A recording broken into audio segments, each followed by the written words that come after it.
and then kind of give us an idea of who you're directing that question to, or if it's a question for everybody.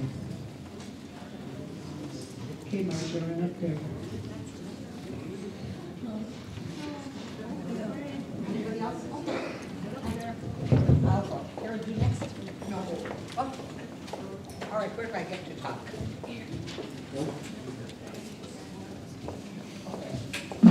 Are we ready? Okay, these are just a little generic questions that I put down. They're nothing specific, and I don't think they're very challenging. But one of the questions I want to ask is those that are here, and if you would answer them in maybe 30 seconds. Number one, I want to start with Myrna. Myrna, every time we have some of our candidates running, we always see in the newspapers we have honesty, integrity, truthfulness, all of that good stuff.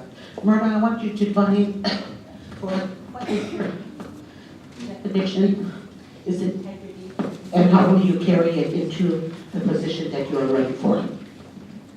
Integrity to me is being honest, being transparent, being respectful, and truthful in all matters that pertain to the position I represent. And how do you hope to provide transparency? I hope to provide transparency by issuing reports and letting the people know what is going on in the tribal health programs. Okay. All right. Another question I have is, Lisa, who is your opponent that you're running against? Okay. Now, again, I would ask you to think of, say something nice politically about your opponent. Oh, I get a good one. I get an easy one. Myrna and I go way back, actually. When I was in high school, we were part of Project Dream, and we went around to the high schools together talking about drugs, alcohol, and suicide with the youth. And she was my mentor at the time. So we were just talking about that, how we come full circle. So Myrna's always had an interest in community, and it's an honor to sit with her and for this position. So that's something positive I have to say about Myrna. Okay. Mr. Kirk, question I have for you is, in your position in the position you're in right now, what in your opinion do you feel is one accomplishment that hasn't been completed, that when it is elected, you want to see that it gets done?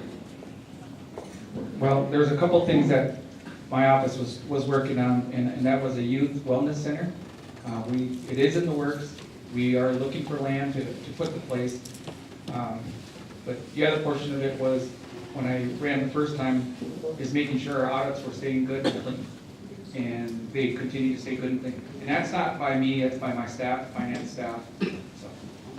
Okay, another question I have, no, that's fine. Okay, another question I have, Dave, I'm going to give you a challenging one. Of course, you all know we are an ever-growing population of young people turning age 55.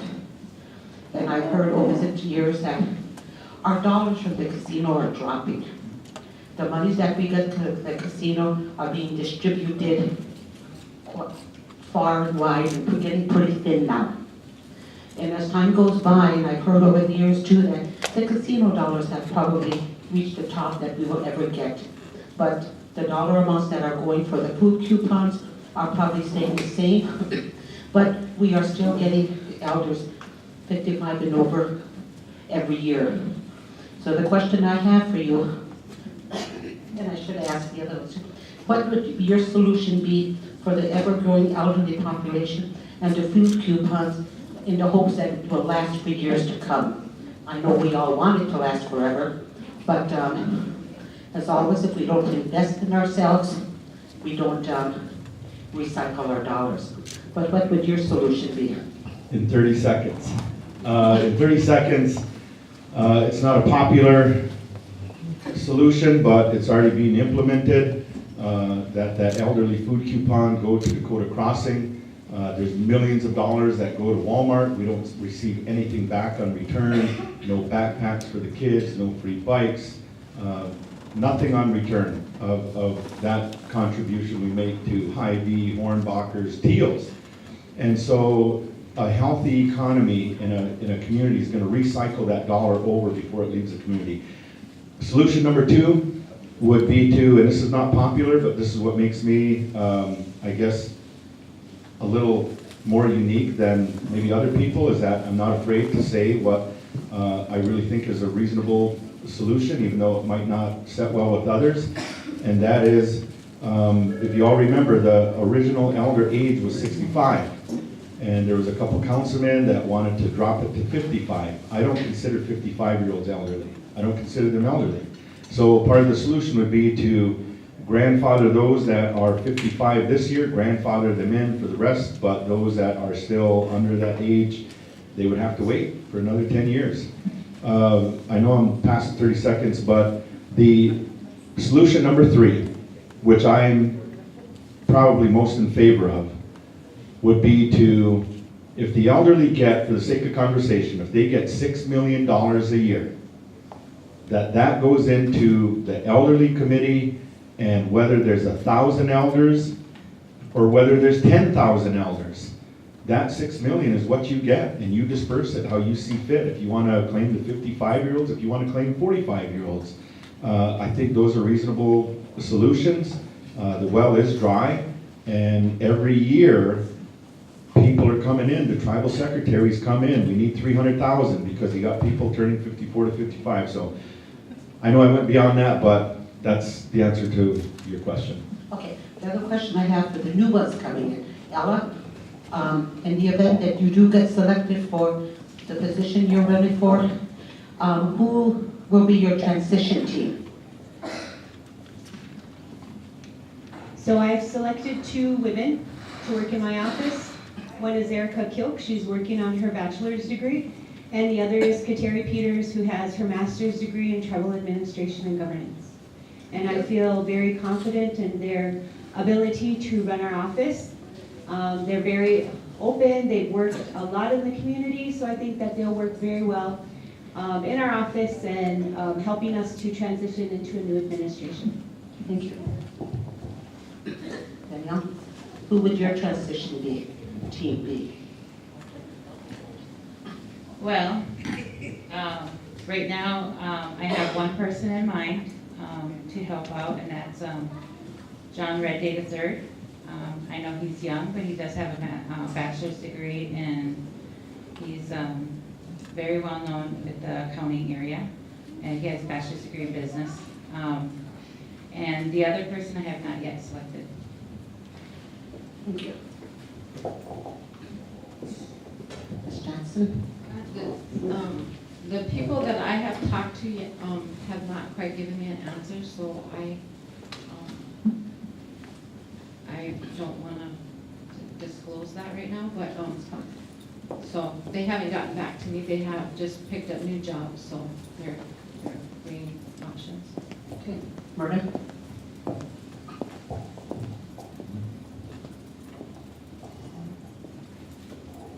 I was very careful to consider an individual, and I was looking at history, work history, ability, knowledge, skills.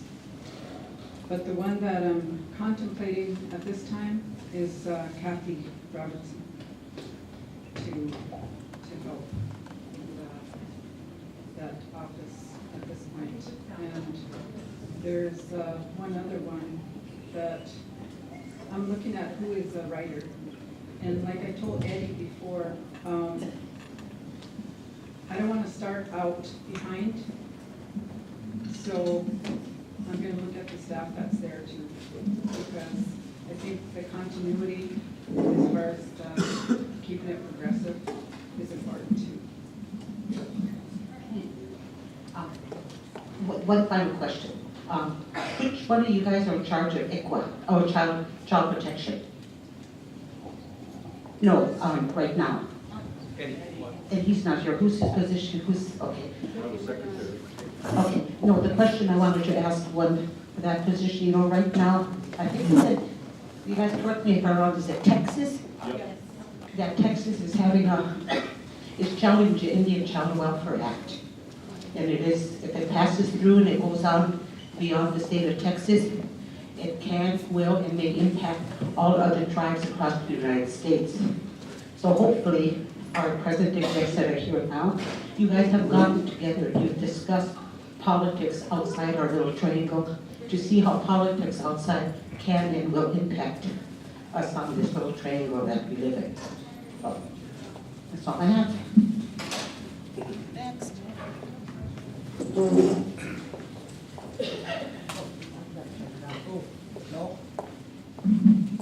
Okay. Okay, first of all, Dave, and whoever wants to answer, how many elders do we have after rest? And why are they being penalized with this coupon if they don't come back?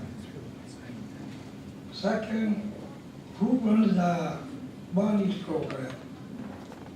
That would be who, Eastman? Eddie? Eddie? Okay.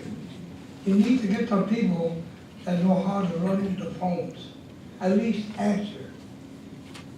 You have a person here that had to cancel because no one answered the phone. Okay. But Dave? I don't know how many elders live off the reservation. I don't know that data. Tribal Secretary and Enrollment, Elderly Program, those are under that office.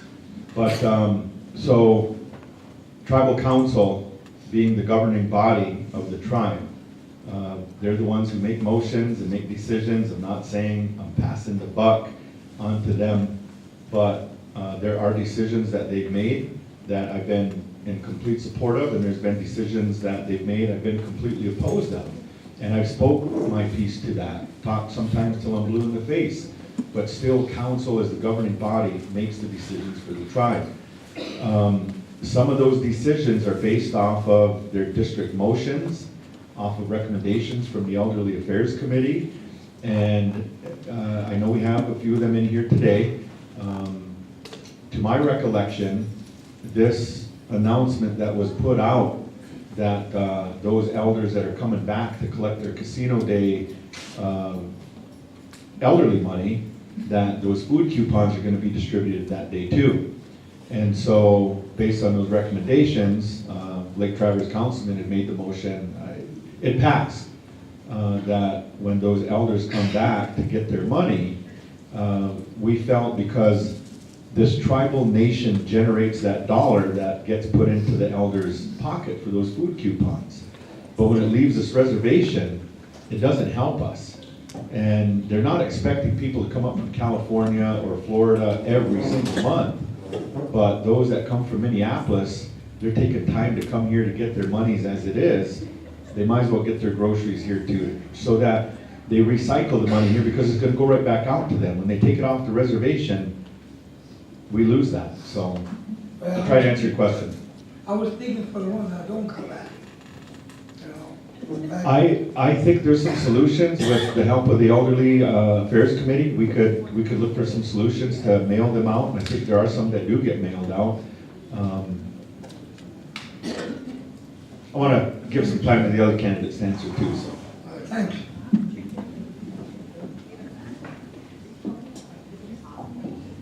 With elderly coupons, I believe that probably one of the biggest concerns for our elderly is that they weren't given the choice.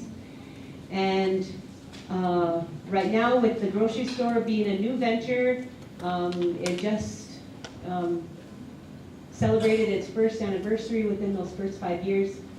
It's hard for businesses to really be successful and to establish themselves. And I think during the planning process of this, that the tribe was really banking on recycling those elderly coupons, but at the same time, the elderlies weren't really included in, I believe, in that process, so that they could explain exactly why we were wanting to have the elderlies use the coupons at the grocery store.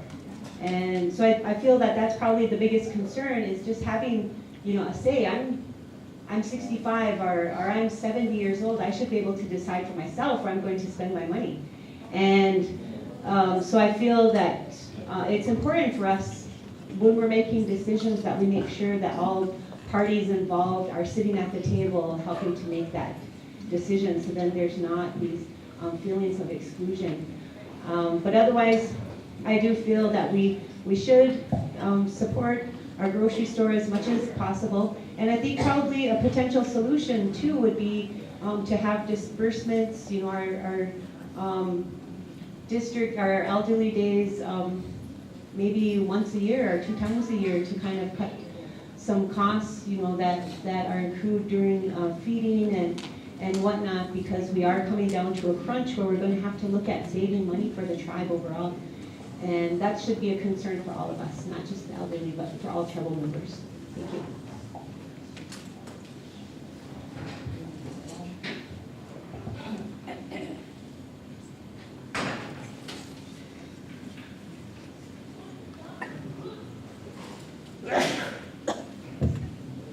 Is there any other questions? I do.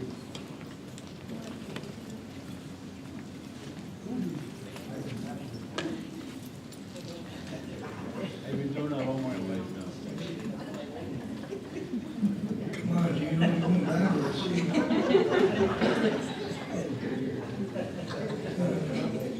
All right. If I'm holding this good here, I'm gonna direct this at you, Dave. If you have anything of vital importance that involves the whole reservation, where do you, what do you do? Do you get the council's backing, or do you take outside information on things that might be important?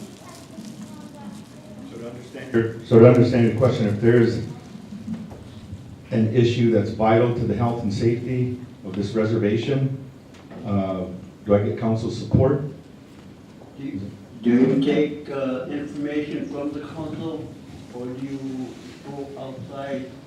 So in this outside the position, reservation? right, so in this position as chairman, you're expected to be able to negotiate, you're expected to understand the consultation process, and you're expected to be able to talk and be very assertive about your treaty, your sovereignty, jurisdiction in all areas, including ICWA. This tribe grandfathered ICWA, so that's a hot topic out there right now. When it comes to the tribe's public safety needs, which is a big issue out there, across Indian country, meth, heroin, opioids, it's a big issue. And when BIA, so the most recent example, BIA shut down our detention, we went to DC, the current administration went to DC, and we lobbied the Congress for appropriations, and while we were out there, we meet with other chairmen and we hear their concerns, and we get invited, not to just highlight this administration, but almost every council member of this administration has been out there and heard the concerns from the Cheyenne River Sioux tribe, from Standing Rock. We were instrumental in being the first tribe to come to Dave Archambault's need and his call for help. We were one of the first tribes. Brandon Sazu from Crow Creek was the second. But we were at Standing Rock, and we paved that trail for other tribal members to go out there and give that support to Standing Rock. So that, like the pipelines, that's the issue that's really hurting this, this whole region. We've had leaks. There's been water contaminated in other parts of the region, not in our reservation. So to try to answer your question, we share information with each other in the region. We talk about it amongst ourselves. We examine the entire issue. Is it good to support this? Is it good to kind of hold back? Because you got to know how to play chess here, not checkers. You're talking people like Senator Thune, third most powerful man in Congress. He is. John Hoban's the fourth most powerful man in Congress. And you have to have a relationship with these people to get things. That's how we were able to get this money. It wasn't a me thing. I didn't do this alone. I had the support of council, support of the executive. So if there's a vital issue important to this reservation, like ICWA, we are definitely gonna be on top of it. Right now, there's a tax issue that North Dakota, the governor wants all the tribes in North Dakota to have the same tax, agreement. That's not fair to us. Maybe we can get into that later. Vice Chairman's been working on that, so, but.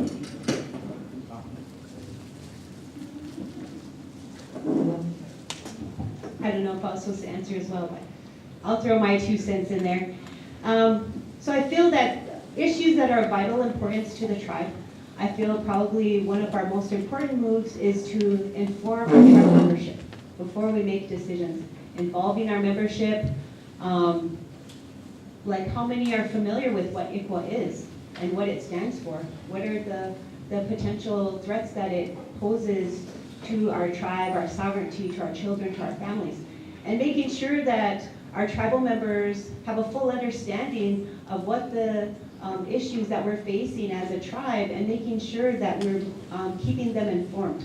And that's a part of transparency and good communication. And I think that's really important within our tribe, to make sure that our tribal members are also informed so that they can support the decisions, so that they can go to their district meetings and say, hey, I agree with what council is doing, or that we need to support this or that. So I feel that communication is key in running a good sound government.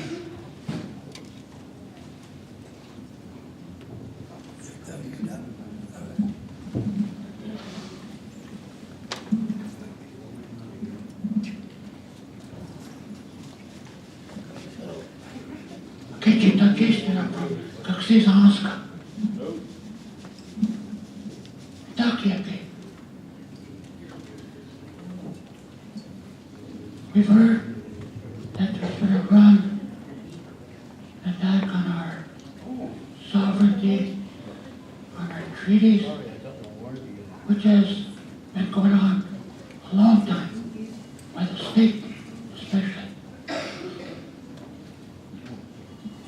How would you, if elected, stand up and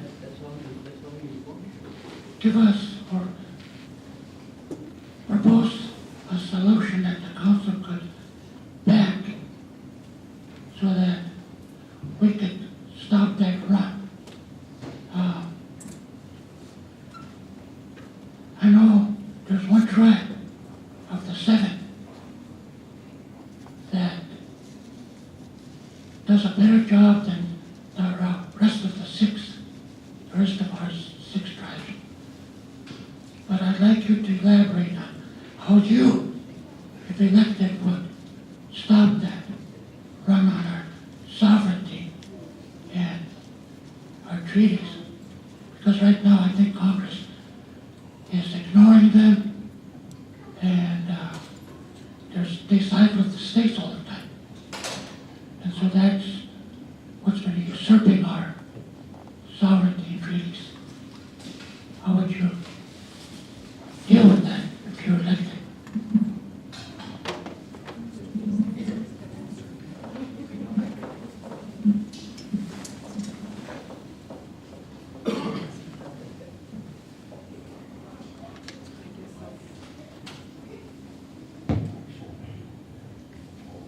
Yapi. Yes, first of all, I believe that we need to ensure that our actions are not eroding our own sovereignty. And some of the actions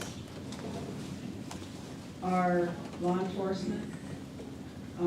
Regarding the ICWA is a federal law that was delegated to the tribes to enforce. And now the state, Texas is coming in and saying it's a discriminatory action to the state and interference in this adoption of this Indian child by a white family. And the tribes need to get their lawyer, their legal team involved. And I think all the tribes need to band together to protect ICWA it was authored from this tribe, or by Bert Hirsch, I believe. And so, and it came about because of the Dakota case. We need to ensure that we're not eroding our own sovereignty. And some of that has to do with the JPA that came about when we allow other jurisdictions to come in and impact our law enforcement, and they're outside jurisdiction, and yet they're coming in and arresting our people on our lands. And that's an erosion of our sovereignty in the way I see it. And the fact that it has happened and continues to happen, I'm afraid that if we don't get a handle on this erosion of our own sovereignty, that we will become a 280 tribe, and we will be, our oversight will be by the state. And right now, we should be on an equal level as the federal government, and the state should be beneath us. So the state is exerting a lot of jurisdiction, and they're the ones that are getting the community development block grants. And in turn, the tribes are given some funding out of those community development block grants. So that's setting the stage. And every little act like that is going to set the stage for them to go ahead and say, well, we're already doing this for the tribes. So why don't the federal government just give us everything, and then we'll oversee the tribes? You know, that's kind of, I really believe that there is an organizational mission by the federal government to lead to termination of tribes and reservations. It's been discussed, and I believe President Trump is leading that way. I guess what I would do is we need an expert legal team well versed in federal law, and we need to fight this as a unified front by all tribes, and all tribes need to unite and get on the same page. That's what I think, and more. Thank you. Myrna has put, laid a really good foundation. I agree with everything that she's saying. We need to be able to unify together, not just with other tribes, but it starts with us in our tribe. And when we see the government coming in a way where they're starting to infringe on our sovereignty, under this presidential, under Mr. Trump's reign here, he is making it clear that this is their intention, and so we need to pay attention to that, and we need to work together within our tribe and in our districts on issues that are important, and we need to come together in agreement, and sometimes that's going to mean we need to compromise within ourselves first. We got to unite within our own Oyate, and then we need to make sure that we are coming together with other tribes, as Myrna is saying. So to me, the overall thing is just, my part would be to make sure if any big issues are coming, that we are out in the community, we're out in the districts, so we're educating and making sure we're all on the same page and we're coming together. Because to me, I feel like unity, there's power where there's division, we're weak. So to me, it's unity within our tribe, and then reaching out and establishing unity with the other tribes around us. Thank you.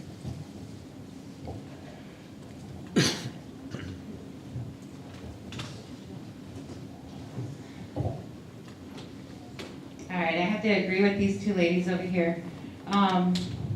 In order for us guys to continue keeping our sovereignty and protecting it, we do need to work together as with the other tribes. Basically, everything that Myrna and Lisa both said are things that I was thinking of when I were saying them. Yeah, we just need to make sure that we do continue our collaborating, a good teamwork effort with other tribes to keep that strength within ourselves to have that keep the sovereignty within our own tribes. I apologize. I'm just stuttering around up here, but I do want to say that I do believe that with us guys working with the state as much as we have been, I have like this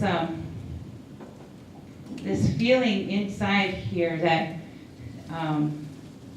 we've always had this separation of powers, and now we've been working with them, and so it seems like we're actually giving away a lot of our sovereignty because we're opening up the doors. And for me, I think that it's really important that we work together as a tribe and make sure that all our community members are all involved in our districts before we make any kind of major decisions such as that JPA. We do need to make sure that any decisions that we have that we do take to the state, that we do have a mutual agreement amongst ourselves, because if one person just sitting there making that decision for each and every one of us, it could be the wrong decision because it's based on their own opinion.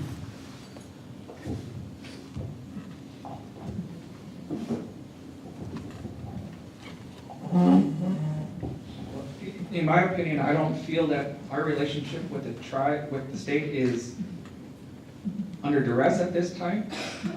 They've been working very well with us. I was on council about 10 years ago, and when we had to get into a tax agreement, and back then the tax agreement was I think 48-52 on their behalf. And recently, this past year, a year and a half now, it went up to 77%. So the tax agreement has gotten better.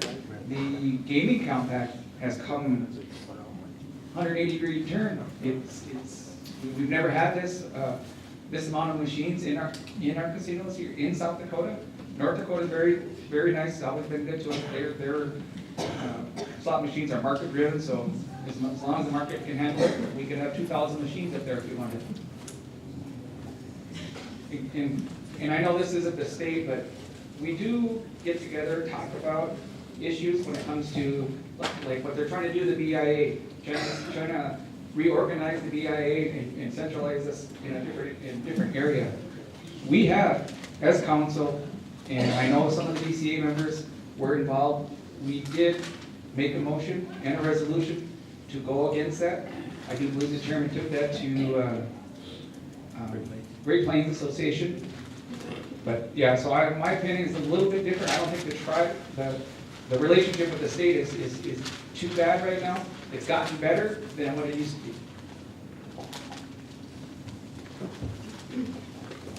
Thank you. I believe that each of the candidates really made some good points concerning our sovereignty. And of course, I'm a teacher, so I'm going to really be always pushing education, because I feel that education is really important, not only for our leadership, but also for our individual members to understand why decisions are being made, and it provides them opportunity to come to the table and have those conversations about these different topics, especially our sovereignty, which is so important. You know, it defines who we are as a tribe, the unique status that we have in our government-to-government relationship with the federal United States. And I believe in being proactive and not reactive. And so some of what Myrna's saying about ICWA, you know, ensuring that we ourselves are educated in federal law, I feel that's very important, and having a strong legal team that's well-versed in federal law and how that pertains to the tribe, so that there is no infringement on our sovereignty. And because when rulings come down from the Supreme Court, it doesn't affect just that tribe, but it affects tribes across the United States in a negative and a positive way. And so those are things that we always have to be mindful of.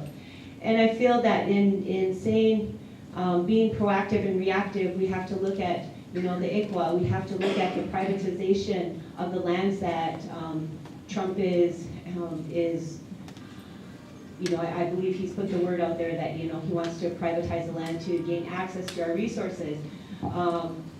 Also, the reorganization of BIA, you know, there's a lot of threats out there that come with this new administration, and I believe that if we're really looking far enough ahead that we can come up with a good feasible plan that's going to protect our sovereignty and ourselves as a tribe. Thank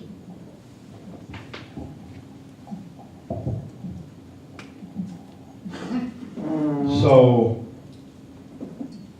I'm of a different opinion because there's been some misinterpretation of the Joint Powers Agreement. We're our own worst enemy, Dekshi. We're our own worst enemy. This tribe has a structure. It has a form of government that when our people, we're a non-IRA tribe, for those of you who don't know that. Because most of you do. That's a whole day discussion to talk what that means for us. An example, just very quickly, we have a constitution based on Indian Reorganization Act, but we're a non-IRA tribe. Navajo Nation is a tribe that your leader has to speak the language. We don't have that in this constitution because it's an IRA-based constitution. How would you stand up to attacks on our sovereignty? Our treaty says what it says, and it doesn't say what it doesn't say. When the treaty says this reservation is your permanent homeland, I examine this treaty all the time. It means what it says, that this is a permanent homeland of our people. It's not a part-time homeland, it's not a rental unit, this is a permanent home. So I have a different opinion because this Joint Powers Agreement, we encroached ourselves on our own sovereignty. And this is why. And this is why I'll ride this horse until it dies. This tribe was the first tribe. The Joint Powers Agreement said what it said, and it didn't say what it didn't say. And what was said in there is what it meant. Sean Eastman worked really hard, not Deb Flute, Sean Eastman worked very hard to ensure that the Attorney General specifically put our treaty in that Joint Powers Agreement. It's clear. This is not a waiver of sovereignty or jurisdiction. Where did it say we're letting the state come in? We never let the state come in. The first time ever that you have a tribe can actually follow up on crimes of white people, black people, Hispanic people on our reservation. Our own tribal member was given the authority and the structure that I'm talking about, but that authority was taken away. The structure is this. And I'll say this, you can put this out on Facebook. I'm not a puppet. There are no strings attached to me. None. People believe in what I believe in, and they believe in me being a good leader. I've been elected the last 2-3 times, once on council, twice as chairman. I'm sorry, I don't have strings attached to me. One month you go to district meeting, they want to give you a $80,000 salary. The next month you go, they want to give you a $40,000 salary. So my opponent and others up here think that you have to, by the time you're done talking about it, this big issue that's vital to the region, we're expected to be leaders here. And you people trust me, I'll speak for myself, that you trust me to be able to come up with good decisions, reasonable decisions when you need to. Sometimes the sky isn't falling, but sometimes there are vital issues out there that you can't sit and wait for the districts to hash it out. 1 month, I said, 1 month they want the Joint Powers Agreement, the next month they don't. 1 month they want the grocery store, the next month they don't. So yes, it's important to communicate to your members, but that's the structure we have. Uncle Gino asked, what do you do? When I get information, I email it to all the council. I try to tell all the DCA, that's their jobs to disperse it to the membership. I put it in the paper. I've gotten on the radio sometimes. That's the individual tribal member's responsibility. If they don't know, rather than getting on Facebook and causing false rumors and expanding on false rumors, come and ask. Ask your tribal council. That's what they're there for. They're not going to lie to you. So this joint powers agreement, we had expanded our sovereignty and our jurisdiction. But because some people didn't like it, they didn't understand what it said. I understand. My councilman brought it to his district, and I think Vic Cooley had supported it too. So it's really important that when you're reading these documents, you're not misinterpreting what it's saying. God forbid we misinterpret our treaty. No, this isn't a permanent homeland. That's what it says in the treaty, but that's not the way I'm looking at it. It's just a part-time rental unit. That's the way we look at it. Hey, so how would you stand up to attacks on your sovereignty? When the DOI, Department of Interior, Zinke came out with this reorganization plan, I informed council, vice chairman, executives immediately. And we took action then. We started putting resolutions together. We were at Great Plains, United Tribes, getting the support of the sister tribes because they lean on us. So we've already proven that we can, and as of right now, so the whole thing with the reorganization thing is this, they're basing it on water basins. I'm not just giving you a broad general knowledge of it. I actually know the details. We've been there. We've been there. They want to put us up with the 280 tribes. Minnesota, Wisconsin, the upper Mississippi Basin is what they're calling it. They were dividing us right down the corridor here, Flandreau and Santee. Who did Flandreau and Santee call? Hey, Sisseton, can you be at Great Plains? We need you there. We need you speaking up. We need that support. We don't want to be detached from the sister tribes in the Great Plains. I've been to 3 consultations. The first consultation, we stood our ground. The second consultation, we started hearing that they're gonna move the line over to the east a little bit to keep us in the region. And now the third part that we're hearing from the DOI secretary is that they are not going to detach us. So we've proven, this administration, we've already proven that we can stand for our sovereignty and protect our sovereignty and jurisdiction. That's just one example. So I'll just end it there.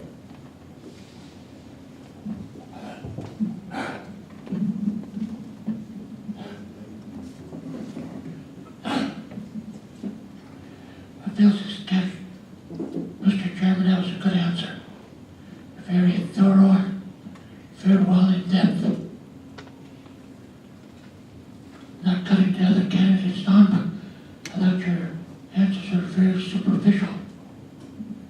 Mr. Kirk, I don't agree with you at all.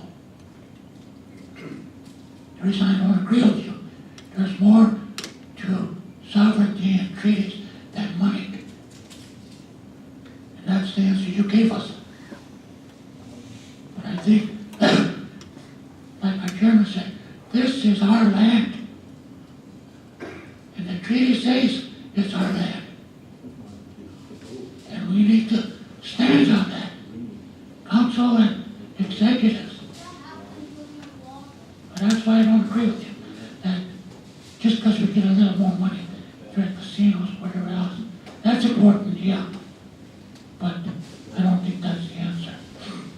The other thing I wanted to ask your candidates is, how would you change one of our vital documents, our Constitution, to give back the power to the people? Because I feel the power of the people has been usurped. And the council and executives, I think you guys, but I think, yeah, there's a reason why they act to it. But I think we need to count on the people. Let the people stand up and hear them and what they want and back them. So how would you do that? I'll start on this end this time. So my solution that I've been trying to get across to people for years is this. Our tribe is growing at a very fast rate. Right now, if you have the Constitution, it takes 30% of the registered voters to change that Constitution. I don't agree with it. I don't agree with it at all. And we attempted this year, because we had a lot of people that were concerned about the name of this tribe. So I'm gonna give some context here real quick, being I'm not just giving 5 minutes. This treaty was made between the with the Sioux. And I understand there's different stories people want to tell about. It's a derogatory name. Some people say it was a name that just merely identified us when we moved through the tall grass. It's how we look. It's what we call the Cheyenne, Shaiya. They paint themselves red. It's an action that we identified other tribes. However, everybody in this region of the Oyate Shakoi, they go by Sioux tribe. Every tribe. Every tribe in Canada. Birdtail Sioux, Wahpeton Sioux, Long Plains, Sisseton-Wahpeton, Sioux Valley. We know we're Dakota. We know that. But I've had people say, are you part of the Ojibways, the Otos, the Ottawas, the Oneidas? I said, no, we're part of the Oyate Shakoi. Well, how come you go by Oyate? No, it's Oyate. And the other Sioux chairmen laugh. And they tease about it. And they tease in a good way, but you talk about changing this treaty name. That, to me, gives the U.S. government say, well, you're changing your name, maybe we need to change the treaty. We'll acknowledge you as a 280 tribe, but your treaty's with the Sioux. So where's the Sisseton-Wahpeton Sioux? This Constitution takes 30% to change it. My solution I would put forth, and I agree with you, because the districts, like I said, we've seen it, not just my administration, going back to Robert's administration and Mike's administration, Andy's administration, Jerry's administration, Russell's administration. You get districts, go to districts, 1 month they make a decision, a group of family doesn't like it, so the next month they change that decision, and then that month they don't like it, then the third month, it's just too much. So how are you expected every other month you're flip-flopping? That's not good for the general population. My solution to that would be this, that we have 4 general council meetings a year. 4. Every 3 months, because within those 3 months, you're gonna get quarterly reports, vice chairman's reports, got his, good financial statements, doing his quarterly audits and those types of things. So every 4 months, but how do you establish that quorum then? Because right now, what does it take, 20%? Or is it 10%? Anybody know? 20% to make a quorum for general council, right? Is it 30%? Yeah. I know it's 30% to change a constitution. So if you're looking at, no, it is 20%. It is 20. It is 20. I'll buy you steak dinner if it's not. It's 20%. Because it's going to take us about 800 to 1,000 people to be at a general council meeting. We barely get 500. So let's base that off of the last number of people that actually voted. Let's increase it to 50%. Or maybe 30%, 40%. But right now, it's not working. So you have those general council meetings. I was at the last general council meeting. It was back when Beecher Swan and Dorothy Gill were alive. It was at Dakota Connection. Martha, you were there. I don't know if you remember, but you and I had some words there. And then we went out for coffee. But that was the last time we had a general council quorum where people were able to get up off the floor and make motions and hold council to that. So to answer your question, that would be my solution. But first, how do you change the Constitution? We put forth a voter registration form. We had BIA was going to pay for the whole election on the name change. Constitution Revision Committee, districts, other people off the street. We want to change our name back to Sioux Tribe. It's what we were known as in the 60s, 70s, 80s, 90s, and then it changed to Oyate. We want to change back to the Sioux Tribe to be like all the other Sioux tribes and identify our treaty and all this. All we wanted to do was have people just fill out, my name is Dave Flute, I'm 48 years old, from Lake Traverse District, and here's my new physical mailing address so that we could update data. I thought it was a great idea. BIA was gonna pay for it. It was just a small pilot project, not just to change our name, but to show that we can change this constitution. But we never get 30%. Right now, 30% is gonna be about 25 to 2,600 people, right, Floyd? About 2,500 people are gonna need to come out and vote at this general election. We've only gotten about 1,900 the last 3 general elections over the last 6 years. So we have all these constitutional amendments, they'll probably get the majority vote, but they won't be changing the Constitution. Why? Because we don't get 30% voting. I'll turn this over to Ella, but to answer your question, my solution would be, first of all, implement voter registration. Mail it to every tribal member. If you register to vote, we expect you to come back and vote. And then you have a solid number of registered voters, not just the entire voting population. Once that's changed in the Constitution, then you make your amendment to have 4 general council meetings and establish a quorum. Maybe it's 25% of the last number of people that actually voted. So if you have 2,000 people, you get 500 there at a general council meeting, and that's about what we've been getting at general council meetings. And you get more at a general council meeting than you do all the districts combined at a monthly district meeting. That would be my solution. Hey, Mike. How you doing? Hey, Chuck, how are you? Good to see you.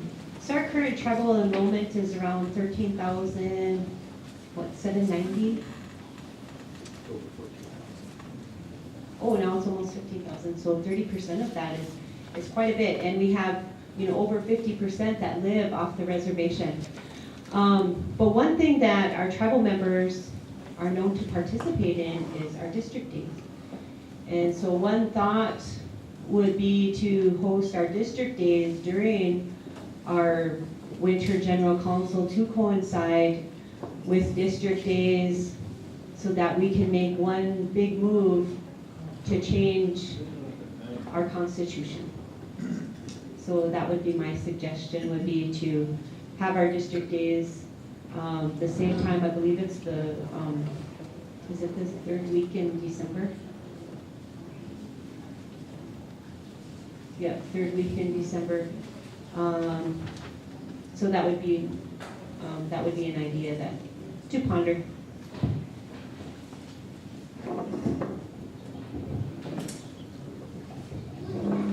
I've had this discussion with a few members of council in the past, not only for being able to get a quorum or to change the Constitution, it's to save money with the elderly. I don't know very many reservations that help their members that don't live on the reservation. And I know we have over 8,000, so we got, I think it's over 50%, 8,000 that live off the reservation, that anybody in this room gets the same amount that they do, but they don't participate in central government. Most other tribes, and I can't tell you off the top of my head how many they are, but they don't help off the reservation people. If you don't live on the reservation, you don't get per cap, you don't get help from your reservation at all. And that would help in 2 ways. That would help us get because the voter registration will get down to 7,000 members. And it'll be a little easier to get that quorum to be able to change the Constitution. But it also saves us a lot of money that's going off the reservation. That I have relatives that live off the reservation. Do they come back and participate in the elections? The ones from Flandreau do, yes, but anywhere else, no, they don't. But they do get a monthly coupon that they spend off the reservation, and that's what the chairman was talking about earlier, trying to keep our money here and keep it cycling. But that's one of the things that has been discussed, is not helping the ones that live off the reservation.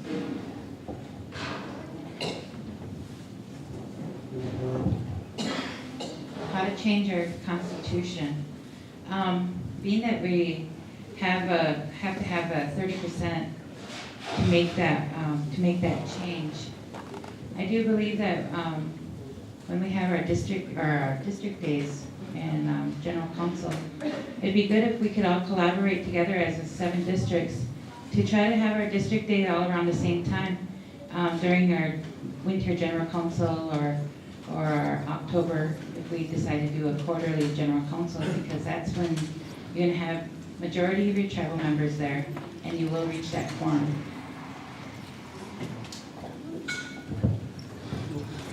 I have to say that I don't agree with Junior respectfully. I don't feel like we need to, just because you don't live here, that we don't support our tribal members. I don't think that's the answer. I do feel like each of the candidates, though, did give some good examples of how we can look at that. And I feel like we can go into quarterly general council meetings, and I agree with Ellen when she talks about having a general council meeting in December, when most of our tribal members are back, right around that holiday season. So I mean, these are just a few examples of what we can do, and of course we just need to be able to come together and compromise. But I don't feel like we should not support our members just because they don't live here. And we do need to find and be creative on how we can get the 30% to show up, because it's that number we need to reach in order to make the change. So.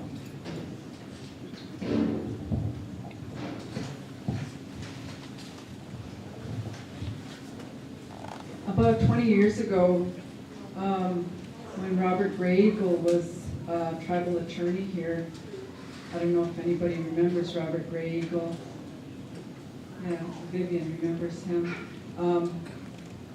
I set up a little mini workshop, and he was the presenter, and it was about the treaty. He came in and he wanted to explain the treaty to everybody, but I really didn't get a big audience at that time. But at that time, he said, you need to build your treaty language into your constitution. And you need to incorporate more cultural ideals in there. So the treaty is the law of the land. The Constitution is based on the IRA model. And the Constitution, if it were based on, because we are a treaty tribe, yeah, then it would be give more power back to the people. And at one time, Kenny Seaboy, they brought forward a completely new constitution that would be a traditional form of government.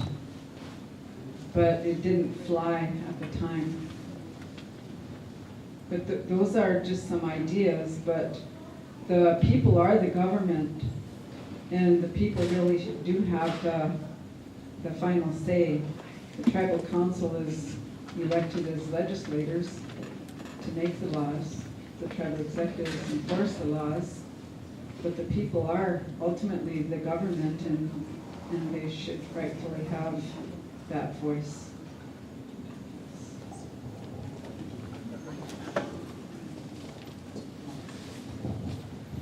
I got a rebuttal last night, so just real quick, just to share my opinion. So a few council members, Vice Chairman and I, we've had some reasonable discussions about this, and I just want to make this one point, that it's not that we don't think off-reservation members should get help. We do. But it's, if you guys didn't hear the radio station thing last night, I'll repeat it for you guys here tonight so you can hear. I said this last night, people will come back for the money. If they're that engaged to come back, then they should be engaged in something greater. As Dekshi said, there's something greater than money. And I think we all agree up here, this whole tribe is greater than any money or any tangible item. But the problem I have, and again, unafraid to speak my opinion because that's what I'm about, we just talked about communication. I'm doing everything I can to communicate what we're doing on council. I think we're doing executively exactly, we're doing as best we can. People can say the chairman threw council under the bus. It's on council to go to their districts. So there's already a breakdown in communication internally within the triangle, within the reservation. I don't see people outside being engaged, and I wouldn't feel comfortable, and neither should any of you that live here. We might fight and we might argue, but we have to tolerate each other here on this reservation. I don't want somebody coming in that doesn't know what the heck is going on, even with some general knowledge, and voting during a district day, because all they're there for is the money, and then they get manipulated to vote for something completely unreasonable. Now, us that are living here, we're stuck with it. So I take issue with that. Yes, I know there's some internal confrontations we have, but we tolerate each other here. I've lived outside the reservation. So I know there's a struggle, but they make it. Good for them. I'm proud of them. They should be an example for others to emulate. But we have to tolerate, we're the ones that have to live here. So I do take a different opinion that having your elections or voting on something really significant during a district day, when all people are there for is the money, come back for your general council meeting. Not just for district day, so I just wanted to mention that.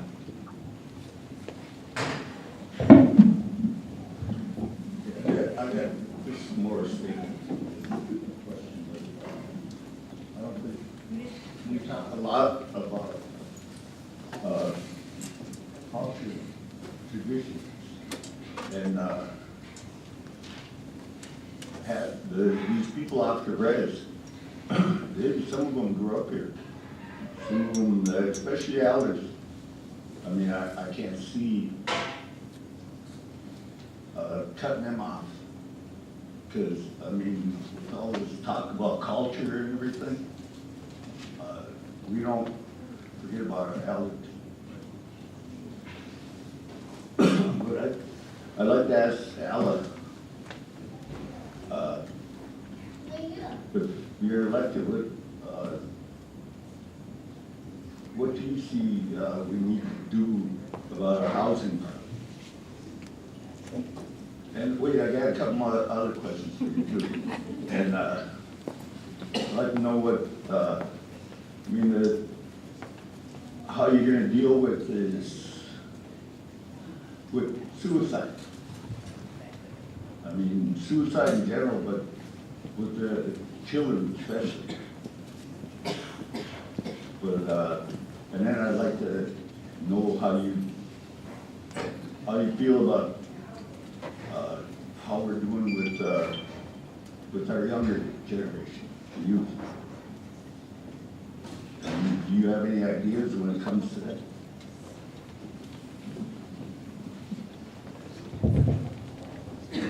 Thank you. And I feel those are all very excellent questions. First off, in regards to housing, so I'm going to share this small story. And this, a friend of our family, he's a young man. He and his wife have 6 children. He's working at the bag factory. Probably makes between $12 and $14 an hour. Right? His wife stays home, taking care of their 6 children. So recently, he was evicted from his home at Barker Hill because he makes too much money, which kind of doesn't seem reasonable when you're making $12 to $14 an hour and you have 6 kids and a stay-at-home mom, right? And, so then we bring that issue to because he's also a fellow district member, so that issue was brought to our district and what can be done to help him. But so looking at the bigger picture of that, when we're looking at housing development, how well are we communicating with our tribal members to see, okay, what range of wage are we making, so that we're not stuck with like Barker Hill where it's low to very low. So you have to be making, $10 and under to live there. Otherwise, you're going to pay the maximum amount of rent, or like that gentleman, you're going to be evicted, and so now he's displaced and he's living with his mother-in-law. So I think a part of that, we did a needs assessment. probably about 5 years back, and we did a census, which shows the range of income, but specifically for the people who are in need of housing, making sure that we're communicating with them so that we know what is your income level, and so that we're obtaining funding that is going to meet those needs, where it's not going to be a certain wage range that they're not going to be able to be eligible for those housings, but we're looking at low to maybe a medium income. And so I think a part of that is making sure that we do our homework, that we research what our needs are first before we start building. Because our funding sources, our federal funding sources, if we're utilizing tax credits or whatnot for building, it's going to determine who lives in those homes. It's not going to be just open for anyone. Secondly, in regards to the youth, so when I worked in planning, we took down the old SWST, because at that time, like Junior and Dave said, that we were talking about a youth center. Because those of you who are familiar with our youth center, it's a very old structure. It's been there since the 80s. And it pays to heat and cool it is about half the cost that they put into their budget just to heat and cool it. And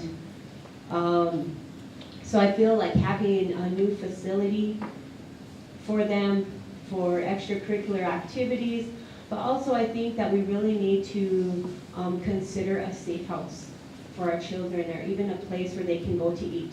My mother worked at Enemy Swim Day School for a number of years, and she said, it's sad because we have kids that come up there, and if the school isn't offering the after-school program and we're feeding, some of those kids don't get to eat.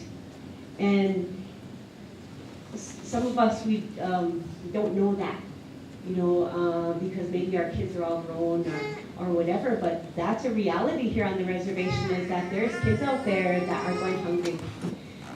And so a big part of it is having compassion for those children and thinking about them, not saying that's their parents' responsibility, but what can we do as a tribe to help those children and to be compassionate for them and provide them a safe place. Say if things aren't safe at home, there's alcohol or drug abuse going on, and potentially, they're being abused, where can they go to feel safe? And, we had Little Voices, ARC at one time, and I think that would be a good idea for us to implement something like that. In addition, potentially we could build dorms at SWST so that we could have our children staying in dorms while they go to school. So I think a big part of it is ensuring the safety of our children. And I think SWST is doing a really good job, because right now they have a lot of efforts in truancy and making sure that they are understanding and communicating with the families why the kids aren't making it to school, because education is important. And if families are struggling, they're working with the tribe, has a program in the education department to work collaboratively and together. And I think a big part of it too is, like you said, our culture is so important, our history is so very important. And yesterday when we had the memorial for the buffalo calf, Mikey Peters and Robin Robertson brought their children, their immersion classroom down, and they sang in Dakota, and they said a prayer in Dakota. And I was so proud, it just made my heart just warm. And I'm like, if we could provide that to more of our children, where we're connected, we're teaching them our Dakota values.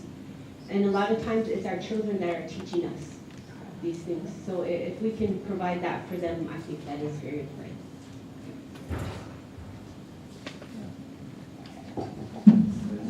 Dave, as far as housing, have you ever considered an apartment complex?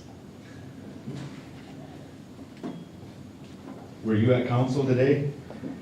No. We were just talking about that, right, Floyd? Talking about that every year. We've been trying to plant some seeds and nurture those roots and let them grow.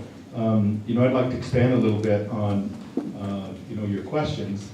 And as a testament, again, of me answering all the questions, especially the toughest one, that was maybe not answered, but about the suicide. And it's a difficult topic to talk about.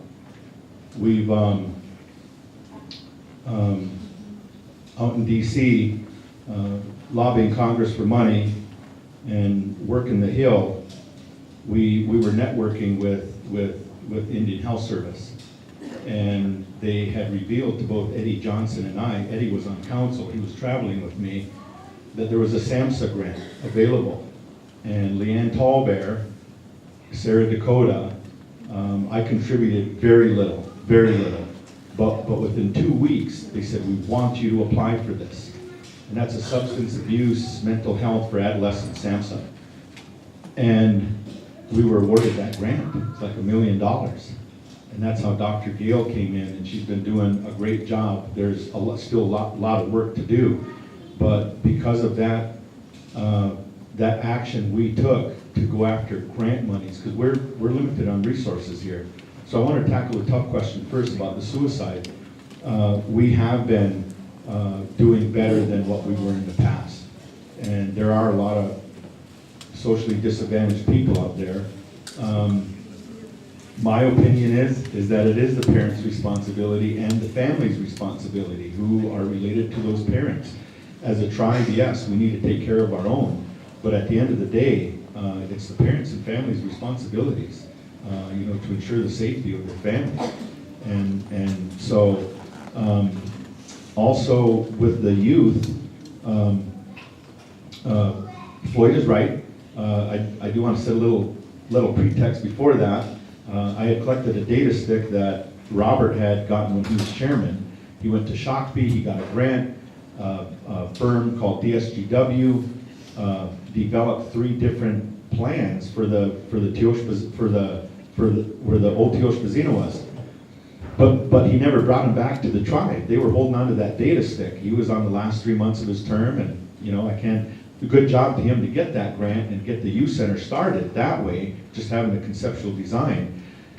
But I brought the data stick home, and the last council, we plugged it in, and it was approved by IT, by the way, so I don't know if anybody caught that. Anyways, so we uploaded that, and the old council said, well, what are you thinking? And I said, let's look at tearing down the old Teoshpazina building, and let's put our youth center there. And so that's why we started tearing down the Teoshpazina Tribal School. We wanted to build a youth center there. When Floyd took office, he wanted to pick up the project, and I commend him for that. He wanted to pick up the project, and I had enough on my plate with the Justice Center. Floyd's been working, trying to get some things in place. We're all in support. I think the districts are in support. The whole tribe's in support. We need a youth center. We see these kids at the laundromat on their iPhones. Down here at the college library, they're all on their phones because of the Wi-Fi. We do need those places. Just recently, Floyd was talking about turning that old BIA building into a youth center. That was the youth came in and requested that of the tribal council. And then lastly, so those things are in place. We just hope whoever's elected, whether it's Ella, myself, Danielle, Myrna, Lee, well, we know it's going to be either Lisa or Myrna, but we hope that whoever's elected here continues to move those projects forward. We really do. On the housing, we have people getting evicted all the time because they owe $4,000 or $5,000 for rent. There are income guidelines. Those are federal regulations. We can't just let somebody make it $100,000 live in a HUD home. HUD's going to come in and they're going to shut us down. So, Ella is right on the one point that, the tax credits, they are income based. Floyd's more knowledgeable about, those housing things than I am. But I just wanted to mention that we can't just set our own standards on income housing with HUD. Those are federal dollars. You don't follow those federal regulations, they'll come. Now, if we had our own tribal money, building our own tribal homes, putting them on our own tribal sites, then yeah, we could control whether a person makes $14 an hour or $40 an hour. So I just wanted to make sure I answered all 3 of your questions, so. Just got one more comment for Myrna and Lisa. Hope you guys are up to the job. because I don't know, it must be getting pretty tough. I even give them a heart attack. I hope you have a good job. Yes. Okay, thanks a lot. Yes, thanks, Ted. Yeah, just a little bit of info, but the suicide rate is the highest for Indian kids in the nation by race. Native Americans have the highest suicide rate in the whole United States. Yeah, thanks. Yapi, Chandrashtan, Pechu, Sapito. Oh, So for Chanko Yapi, Kaxisa Haska, Wahi. oh, Kanako, Dakotia, Matoa Takpe Yapi. So my Dakota name is starting there. And that's what I'm going to use, my tactic or strategy for your questions this evening. Each district, you have 7 districts on this reservation. On Haska, I proposed a district planning committee for our district. It was totally ignored. I believe that the development of our 7 districts are neglected. Example, there's housing at Long Hollow that was very neglected in terms of its landscape, and we were very, the elderly were very concerned. We have an elderly group, Sisseton-Wahpeton, we're very active, and I'm the chairman of our elderly group. We try to work with our executives, the chairman, vice chairman, treasurer, secretary. But they all live in Sisseton. Nobody knows what's going on in Long Hollow. As a last resort, I went to Mr. Flute. Mr. Flute came up, he looked at the situation, he was astonished. This cannot be tolerated, he said. He did something about it, and I'm very thankful to you for your action. So we need very strong action in the development of our 7 districts. And you can't leave it to the executives, because the executives live outside the districts. And they don't care what happens in our districts. I really oppose housing to be built along Hollow. The second thing I opposed was drugs. People who are using drugs to be placed in the housing area, and that was ignored. We have a terrible drug problem up there. I think we're the dumping ground of the Long Hollow for drugs. People who are using drugs, and then they kick them out of different districts, and then they send them up to Long Hollow. Terrible. And I live there. I have land. I was born there, right close to the district center. My grandmother donated the land where the housing is located, in a school to be built there. So I have vested interest going way back. And I'm very, very unhappy in terms of what's happening in Long Hollow. Example, our district center is the worst looking district center on the 7 reservations. We requested repairs, broken windows, no lights when we have district meetings. So it's very dark when you come out, and a lot of our elders fell down. Nothing has been done so far. So I guess my concern is not so much your authority or your education in getting things done for the tribe. But what about the districts? Like myself, I live there. Our district has never been as terrible as it is today. It's very bad. And I wish that we could implement a tribal program or plan to beautify our reservations. Maybe a contest in terms of who has the best district, housing area, and private lands and houses. So if you were elected, would you support that, and what would you do with that idea? Start with the chair.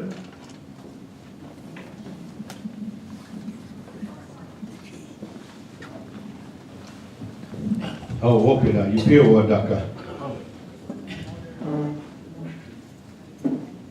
You know, I wasn't able to do what we were able to do up there without the support of council and the executive, so I do want to throw some accolades to them too. But you are absolutely right, and it's not just Long Hollow District.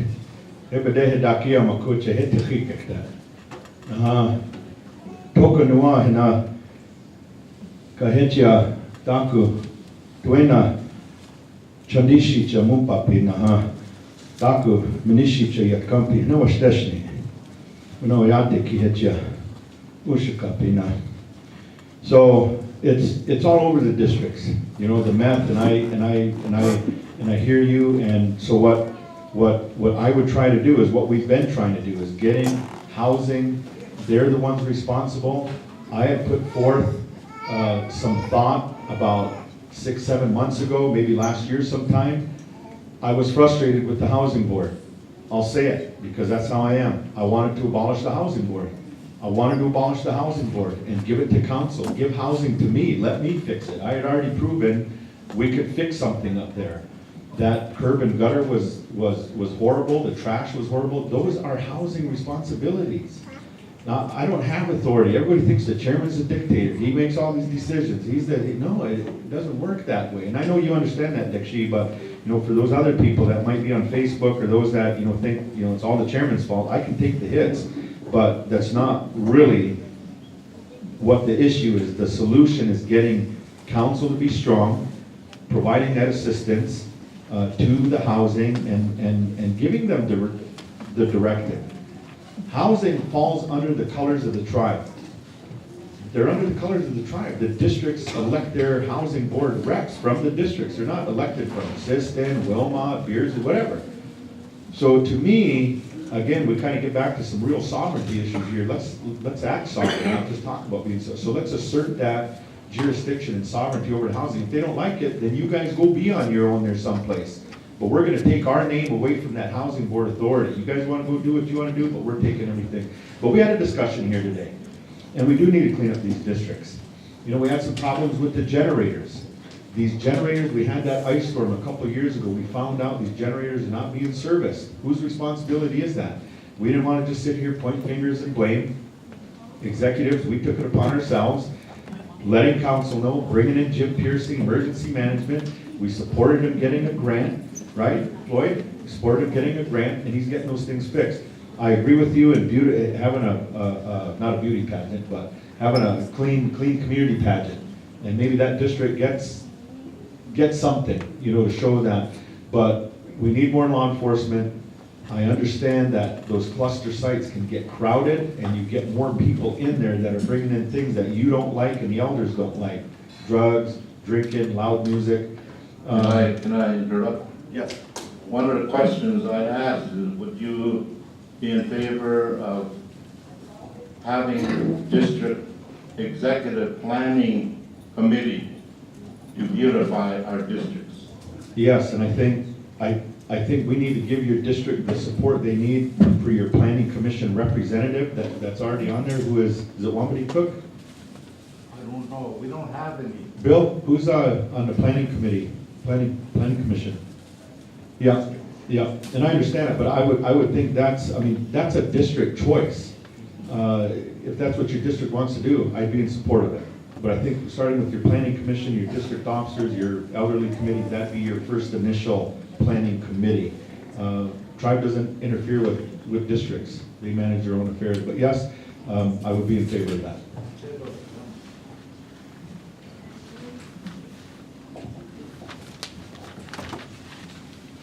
I agree with Clifford in the fact that our districts, it's been some years now since they've been built, and I believe all of them are probably in need of some repair. I know that we have a few maintenance and repair issues happening within our district building, and with our operating costs, it's not enough for us to set aside extra money to conduct those repairs.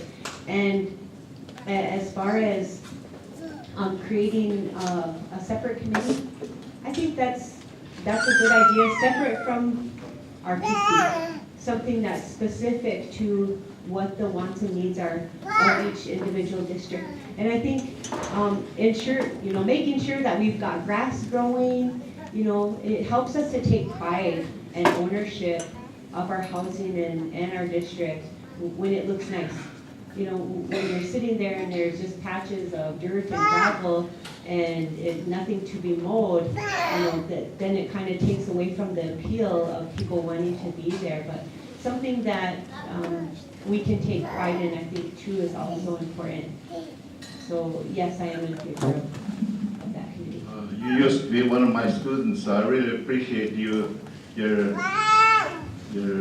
developing leadership. I admire you.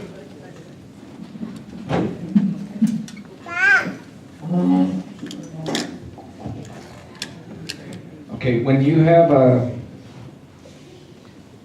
and I understand what you're talking about, because I've talked about this with Brazella when we were first building up there at Long Hollow a few years back.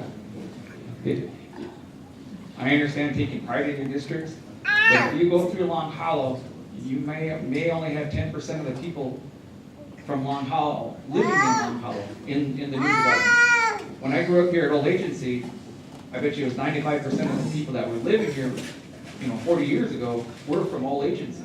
It's not that way now. If you go down there now, you may have 15% people from Old Agency. It's everybody, it's all mixed now. So it's hard to get, when you're from Enemy Swim or Bevelin living at Old Agency and you want to make Old Agency look good, look nice. I don't know how well that's going to work out. But I am in support of your district committee, if that's what you guys choose to do. But yes.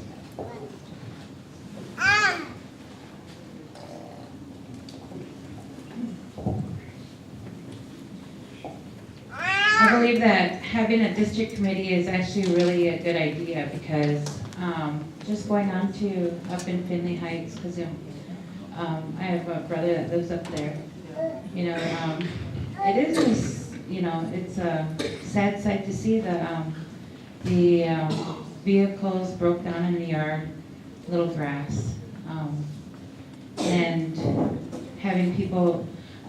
I just think that maybe we need to have somebody up there monitoring the housing, and not just in Big Coulee, but at all the all the housing areas.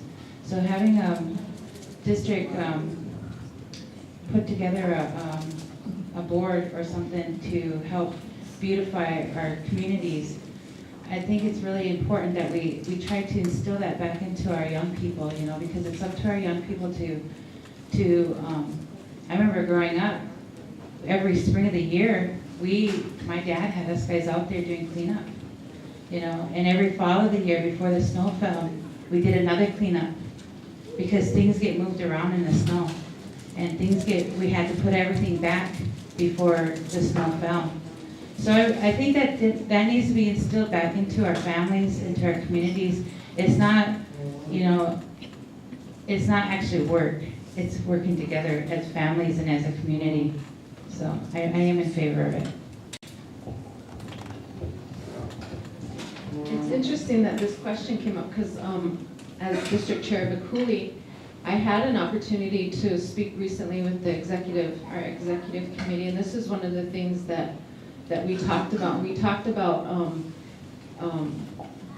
not just creating like one specific committee, but like a working group where we advertise it for a few weeks, and whoever wants to be on this committee or this working group, give you an opportunity to register. And when issues come down through council and big issues are on the table, we rally together and we come together with discussion, and we're trying to contribute to resolutions to help council as a district, because that is a part of our duty as part of the Oyate and one part of the government at district level. So that's something that we were talking about, and I'd like to see done. And I feel like we each, I believe we talked a little bit, we had like a little side talk at DCA too, and we talked about how at DCA level can we get into the districts collectively as DCA, and when issues hit, we're discussing them together. And I think these type of working groups that I'm just, describing here would be a good piece to that, in building that communication. And when we're coming together, we are very educated people. We have experience in every program within our tribe and gaming. We have a lot of information, and collectively we can get things resolved. But we, like I said earlier, we need to be able to come together, unified together first. And I would be in total support of that. It's just another way of coming into unity and resolving issues together at district level as a community, and then together collectively with all the districts. Another thing that I notice is we have beautiful district centers, we really do. And we're not using them the way we should be using them. And what I would like to see for our district, and this is something else that our executive committee has talked about, is we would like to bring in equipment where we can do these working groups. We have projectors. We have the equipment to Skype in with other districts.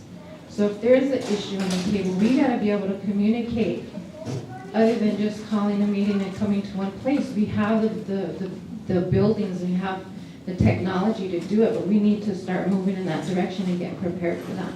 So these are some of the things, and I appreciate the question, because this is some of the things that we're talking about at the Cooley at executive level. So thank you. Yapi. Years ago, the Human Services Board, I believe it was, they had a community cleanup, and they had like a traveling trophy. And they had judges, and they would go around and they would judge who has the cleanest district, and they would get that trophy. So, it doesn't really have to be reinvented, but resurrected. And, I think it all goes back to education again, because with the drug problems, you have to be careful in allowing people to pick up trash unprotected, especially children, because there could be needles out there, there could be meth waste. So, there's all those considerations, but that's a great idea. I'm glad you all agree. One of the things that we would like to see would be power grounds contest in terms of who has the best power ground in each district. And like the last power we had, I doubt if any of our Long Hollow people participated. And that's what I'm talking about. Get the community in that district. You have a power, make sure the people who are power people are doing what they're supposed to be doing there at the district, like Tashi, Danny Seaboy. He wasn't even involved in a Long Hollow power. And some of the other ones that are very traditional people that I know going back, they should be recruited to support the power activity and be in charge of it. But that's not happening. And I don't like to reinvent the wheel, but I think what what you could do is use your mind to beautify your country here, Sisseton-Wahpeton, Oyate. I have relatives from Montana that come here, and some of our brick housing they admire because they're very good looking, but they don't admire the care of the things that are going on there. And I'm not condemning our Dakota people. What I'm saying is that our Dakota people are beautiful people, but it's what they're doing that is wrong. We need to give them opportunities to do good things. And the opportunities need to include maybe some work within these districts. I like to see, like myself, I'm old now, but I like to work in our district there, do something, volunteer or be a tree keeper or trimmer or whatever. You know, things like that are in your power to initiate. And let your council people work and do the things that they could do to make their people proud of who they are. Right now, they're too lazy. To me, they're not doing nothing. They're just raising their hand when they have a vote. I could do that myself, you know. They need to get out there and work for the people that they represent. When we talk to us. I'd like to just add something real quick on the issue, Clifford.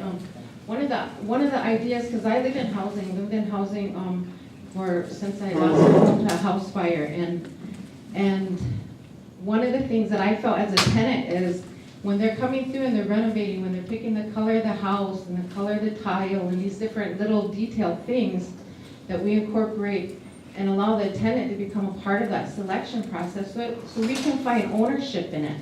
When we're given those little tiny moments of empowerment and it becomes, it's not just a rental unit now, it's my home, and they've given me an opportunity to make it my home. And that gives us a little sense of ownership, and I'm going to take care of that a little bit better. So I also would like to share that with you as well, that we can move in that direction as well.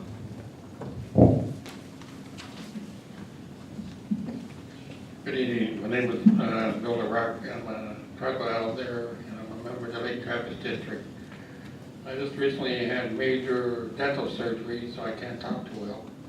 But in a position that you all are going for, I feel that it's very important at this position you're trying for.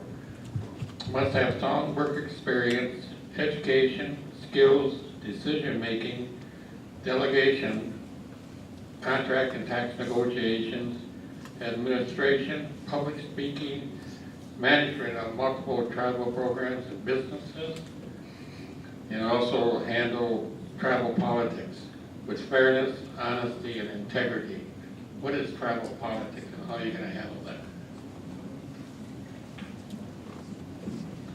And you got advanced education at Morris, and you got a master's degree. Did they ever teach you a class in tribal politics?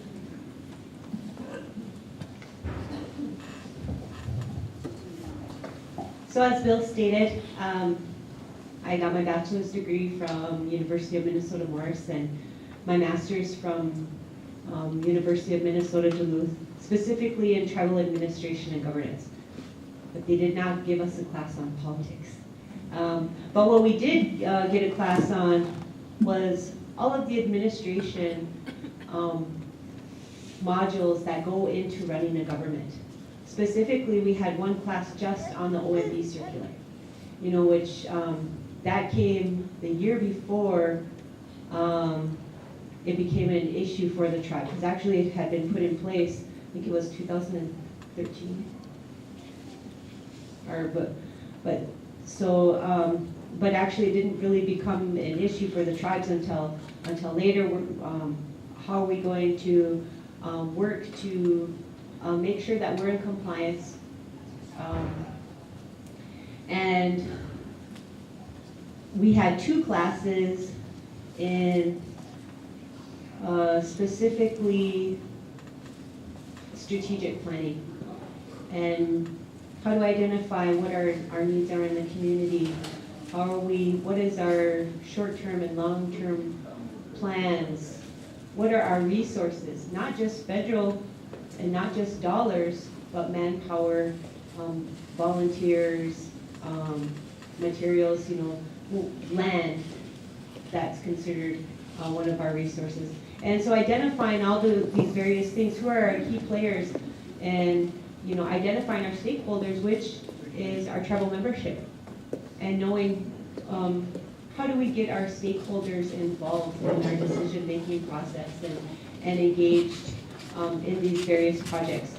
So I think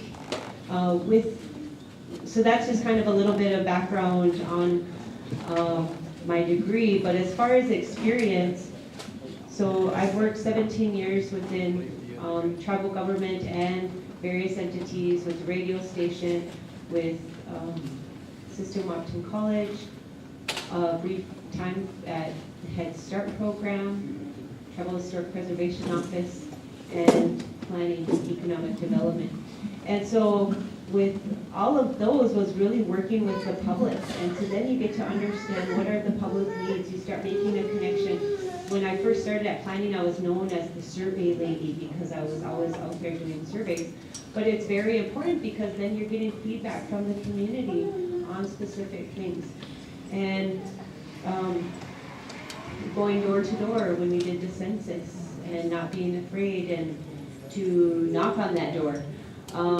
But of course, we've been faced with a lot of difficult situations and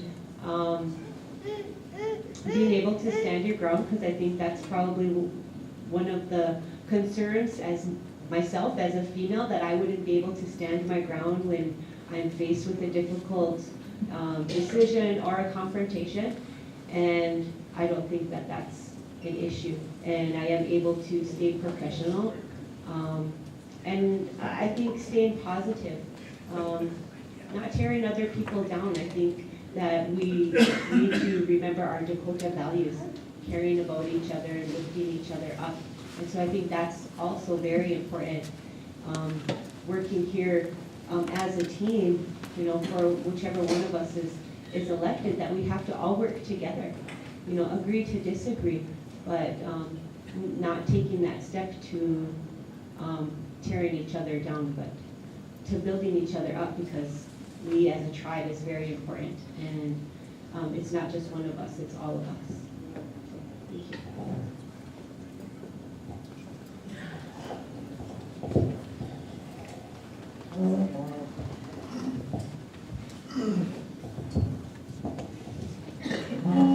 So my first real job, without working for my dad at the time, in 1991, I started working at Dakota Sioux Casino. I spent 9.5 years there. I worked my way up from a bartender to a supervisor to manager, and in all of that growing up, there's politics involved, and even in the casinos, in the workplaces. So you learn politics as you go. You treat everybody fairly, they'll treat you fairly. That's how it's supposed to work. It doesn't happen that way all the time. And then I moved on. I went to Dakota Western. I was general manager there. I worked there 7.5 years. I was the general manager there for 3 years. I moved on to tribal council. I take it back. When I was at Dakota Western, I ran for district chairman at all agency. And of course, in there's politics. Sometimes that's the worst politics, is within your own districts. But just learning how to work with people, treating everybody fairly. So I moved on, and then I ran for council. I got on council. I spent 4 years on council. And as far as I'm concerned, like I said, as long as you treat everybody the same, whether they voted for you or not, whether they were in your corner or not, if you treated them the same, you don't have as much problems as other people when you don't treat everybody fairly. And I spent 4 years at the housing authority. You talk about politics there. That's some of the worst. You're sometimes you're having to kick families out of their houses.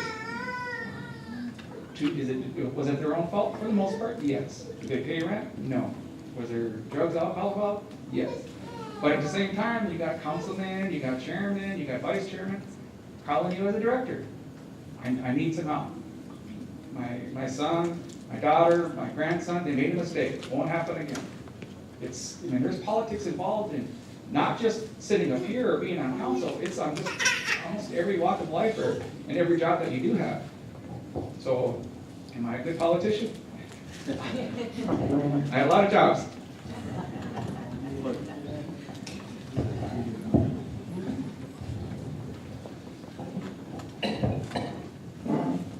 What is tribal politics? To answer your question, tribal politics is a wild, vicious animal. It really is. And it can be tamed. I believe it can. But it's not an on-the-job training position, because that was part of your question. This isn't OJT up here. We've talked about the challenges from the Trump administration. There are some issues with the state, like the state of North Dakota wanting to. Tribal politics is a wild, vicious animal that you can be attacked by your own people. It's like a roller coaster. You go up and down. There is no happy medium. I'm sorry. I mean, this isn't about, it's not. I wish it could be, but, you go back to our treaties. There was conflict, there was murder, real murder, not fake or fabricated murder, real murder amongst chiefs, fighting and jockeying for that position. And it's not modern. It goes back 200-300 years. So tribal politics is it's very vicious, and you have to be able to absorb those hits, and you have to be able to take it in stride. You got to be like a duck on water. But I used to sit on Moses Gill's lap at the Joe Robbie Center. I used to sit on his lap when I was 4 years old. I was making motions when I was 5 and 6. Vivian knows that. And that's where I started my experience. As a district youth chairman, I was involved, I was engaged. It's something my dad did. His predecessors, Moses Gill, Willard Fromboys, John Two Stars, those were his predecessors. And he was encouraged and pushed, and it just so happened to be that's the way it was. I mean, he did auto body for a number of years too, and I followed in those footsteps, working on real steel, when he wasn't chairman. But my experience goes back to politics, and that's why I know, because I've seen it firsthand, I've experienced it firsthand, I've come up through the ranks. I didn't just get dropped off on the top of the mountain. That's where everybody wants to be at today. They just want to get dropped off the top of the mountain. They don't want to start at the bottom and claw and bite and scratch and fight to get to the top of the mountain. And I have. As a youth chairman, as a district vice chairman, as a district chairman, as a vice chairman of DCA, as a member of tribal council, and now as chairman of the tribe. And it's that experience that, I feel makes me better qualified to carry on the consistency of the direction the tribe is going. What is tribal politics? Tribal politics is the ability to be able to say yes or no. Being able to stand up for something, especially if you know that it's not right. Being able to try to lead by example and try to give a good direction. That's tribal politics. And being able to be there and say, hey, this is not, we don't have the money, we don't have the funding sources for that project or for this to move money from here or there. Tribal politics is being able to have that main concern for our tribe and know what's right and what's wrong. That's tribal politics, because there's going to be people who are going to be upset with you. But at the same time, it's our job to make those good, sound decisions, and it's our job to have hear the voice of the people. It's our job to be able to say no. And it's our job to protect our tribe, our economy, our government, our people, our membership, our youth, our elders. It's our job. That's tribal politics, is looking out for one another. So with that, I say thank you. Come here.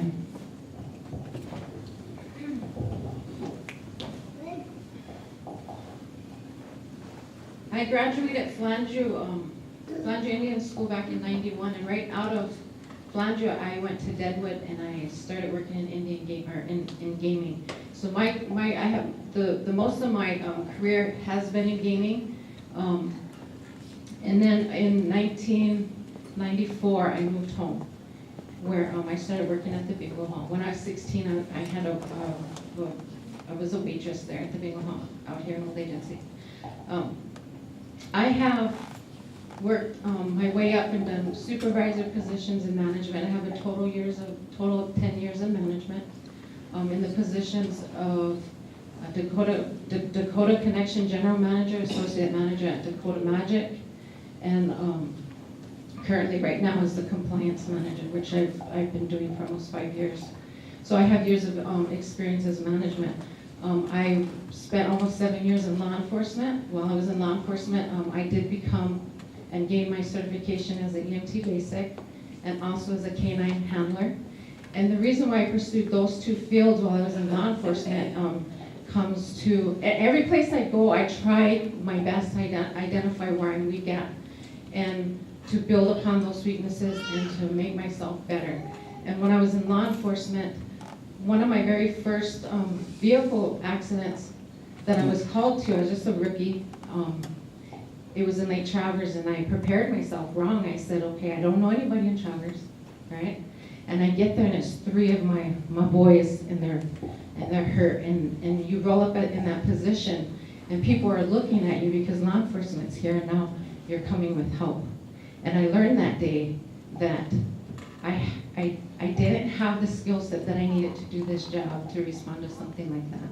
So I had to go back to the patrol car, collect myself, went back and did my job, but there I evaluated myself and I said, okay, if I'm going to choose this career, then I need to equip myself to be the best that I can be when I'm responding and to know what I can and cannot do. Same thing with canine. I saw that there's the issue of drugs coming in, and I tried to be proactive, and my captain told me we couldn't do it, and I'm like, don't tell me no, because I'll work harder. And I did. I put together the canine program, and we got all of these things going. And so I try my best to evaluate myself to where I'm going to be better. And to answer the question, the tough question, and it's a loaded question, what is tribal politics? We're all going to come up here and say something different, because tribal politics is going to be what we've experienced as members living here on the reservation and doing community together. To me, tribal politics, I can go back to when I was a police officer. And I used to go to, I would pop in at all the district meetings every now and then, and I would just sit in the back. And when big issues were on the table, I was always curious as to which districts were coming together on certain issues. Tribal politics it's about the need of the people for that particular place and that particular time. Because issues could be on the table, and I go to one district and they're looking at it different, and I go to another district and they're looking at it different. And so it's what it is at the time for how it impacts the people. And this is where it gets hard for us to come into agreement, into unity, because we get passionate about these things. And I had an opportunity to become a community policing instructor, where I instructed other law enforcement officers on community policing. And I did have the opportunity to get into districts. And we talked about issues, and I remember my first issue was, how do you conduct yourself when you're confronted by an officer? And that allowed us to clear up by just us coming in and talking about what's expected of us as officers and what's expected of you. We cleared up a lot of misunderstanding. And I passed out my surveys at the end of my time there. And I found that the people appreciated us coming out and doing that. And they gave us suggestions of what they wanted to talk about next. And so to me, tribal politics is what it is at the moment for the people involved. I was the only female, right? Just because we're women does not mean we cannot stand up and hold our own. I used to hold the most arrests as a female with the least resistant and disorderlies, because I practice the principle that Junior's talking about. You be consistent and you be fair. If you're calling me and there's an issue going on and someone's breaking the law, then we're gonna deal with that because that's a real issue to the person calling in. So when you're fair, you're consistent, you're gonna build that trust. And to me, tribal politics, where I have the experiences, we gotta get in and identify our issues, recognize our differences, and try to find ways to compromise and come to collective agreement on big things that hit our tribe. Because the thing that hinders us the most is the lack of unity. And it's coming from tribal politics, because every community's need is gonna be different to the issue. So how do we still respect each other's needs, but at the same time, make decisions that's gonna benefit everybody? Thank you.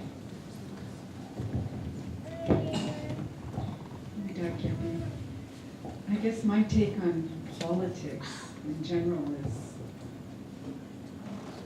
is a little different.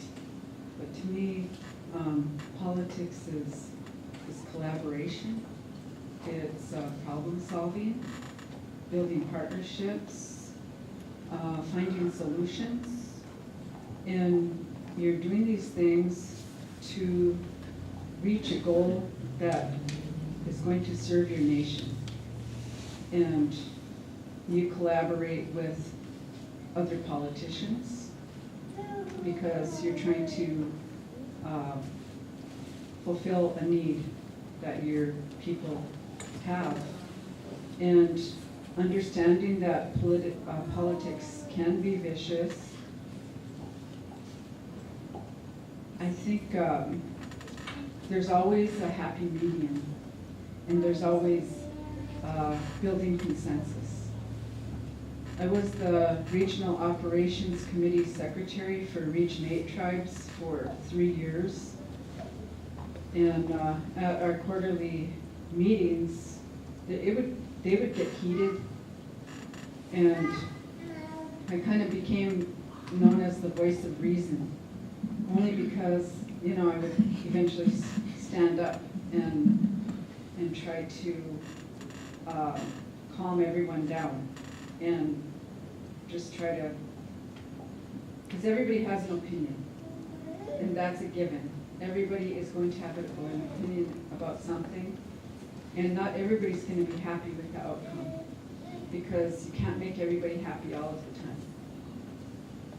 So people are going to get upset. But I think politics is really about strategy and trying to find the best strategy to meet the needs of your people that you're serving. Thank you.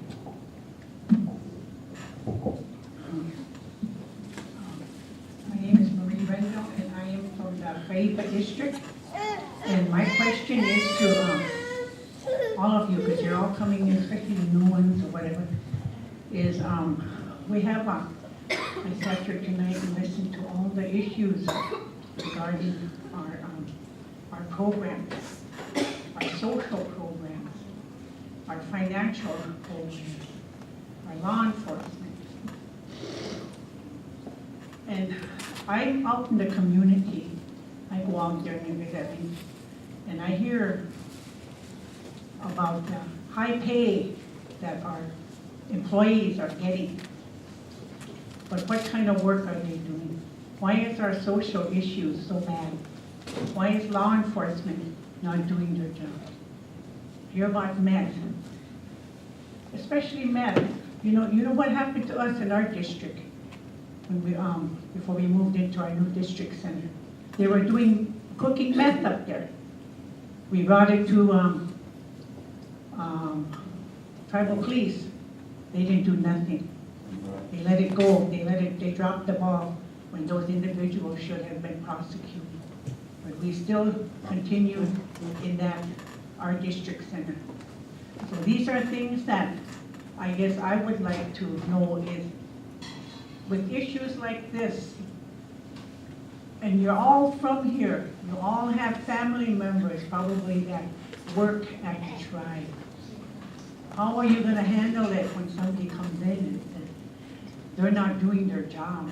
I have a complaint, I have a concern. What are you gonna do? Oh, that's my sister, that's my auntie or my uncle. I can't do nothing about that. Those are gonna be things that you're gonna have to do. You're all saying, sitting up there saying, the people. I hear that from all of you. I guess I'd like to see when you all get in, this would come, how important we are, us tribal members, no matter where we're from.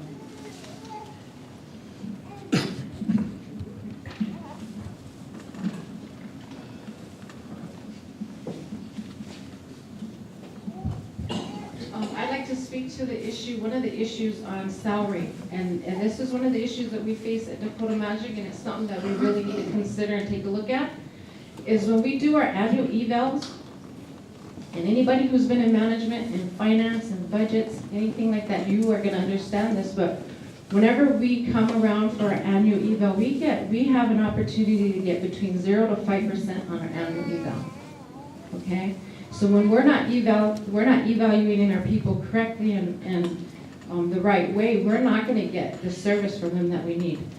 On the financial side of that, when our revenue is consistently growing 5% annually and our revenue isn't increasing, that becomes a deficit to our revenues. So that's something that we need to talk about and consider when we talk about salaries. We do need to find a cap at some of them, or at all of them. They need to be capped. We can't continue to just increase 5% every year when the revenue is not increasing. I feel like, and I said it before, where I feel like HR, we need to take a look at our HR collectively. And I'm not saying that they're wrong. I'm not saying that anything like that. But we've changed, and we need to take another look at it. And we may need to say, okay, we need a new vision. We need a new mission. What are we about? And it needs to be done not just on tribal, with our tribal HR, our gaming HR, but our HR within our tribe as a whole. And let's get our HR departments and our HR managers together, and let's relook at our vision and our mission. Who are we? What are we about? Our community's needs have changed. So how do we begin to make some of these changes within our influence within the workplace? And I'm going to say leadership development. If we're geared toward training, empowering, and giving our people the tools that they need in their job, we're making them better people. We're making them better and investing in them. So that's what I feel. Thanks.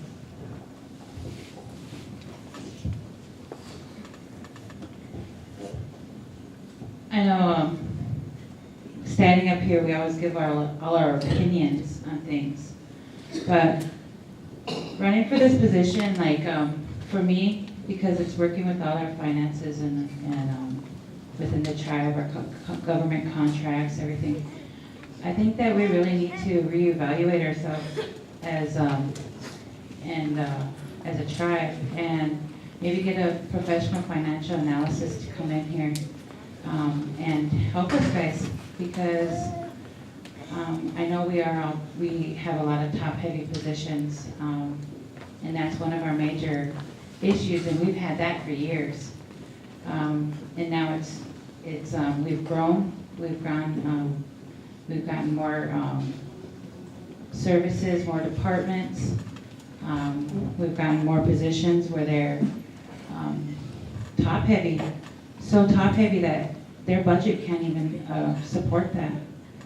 I know, as I was informed that Junior's been going through and they've been working with the programs and stuff, but at the same time, like, we need to have, I know years ago they started a matrix system.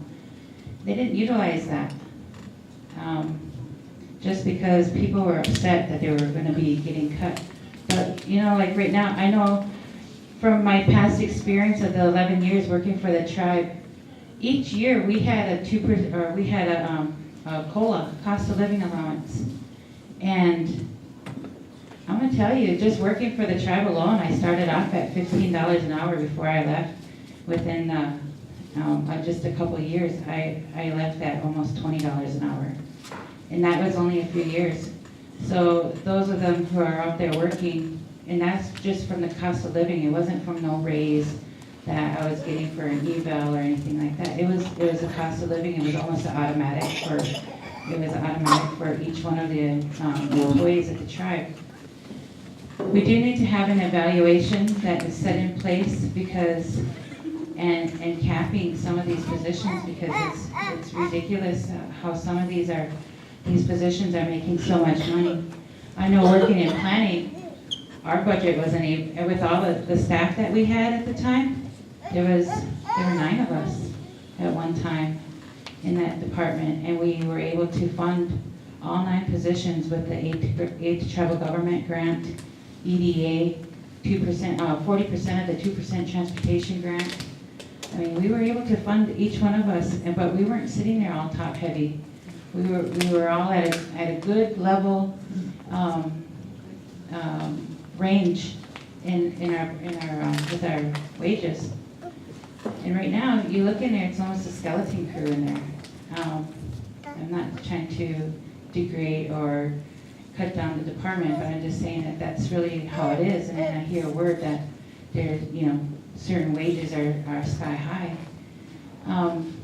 We do need to reevaluate, restructure, not just an organizational flow chart, but go in there and actually do it.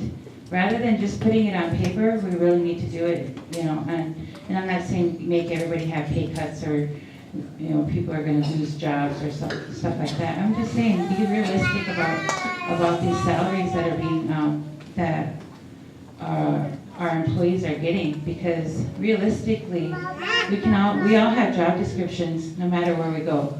Any job that you have, your job description should fit your wages, your salary, and I know that there would eliminate a lot of this extra spending and like the doubling of our departments. I know we have double services for certain programs.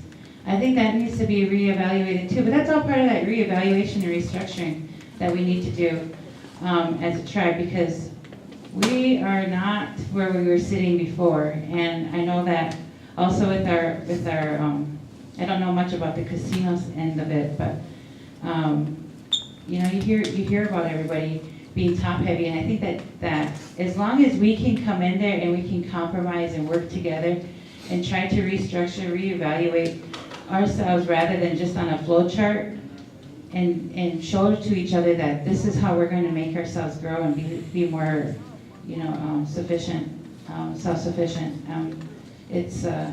That's the only way we're going to make things better for us as a tribe. Get on here.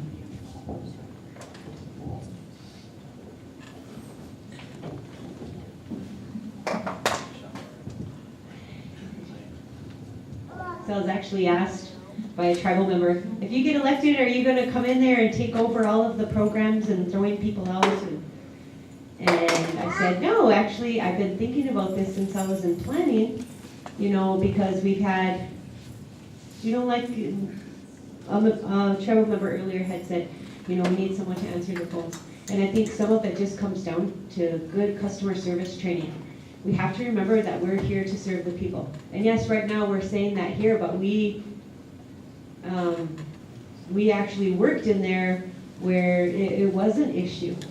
And so that was one thing that we did in planning, was any of our new employees, I did them personally, went through the whole rigmarole. This is how you answer the phone, with a smile on your face, because if you're the first person that this individual is talking to, I want them to feel like they're welcome to call here and not get some attitude on the phone.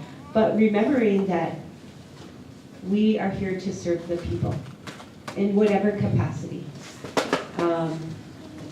And I think that's missing within the tribe overall, is we don't have customer service training at the tribe. And so as far as that question of what was my plan, I was working on an internal assessment. How do we assess ourselves to see if we're doing a good job?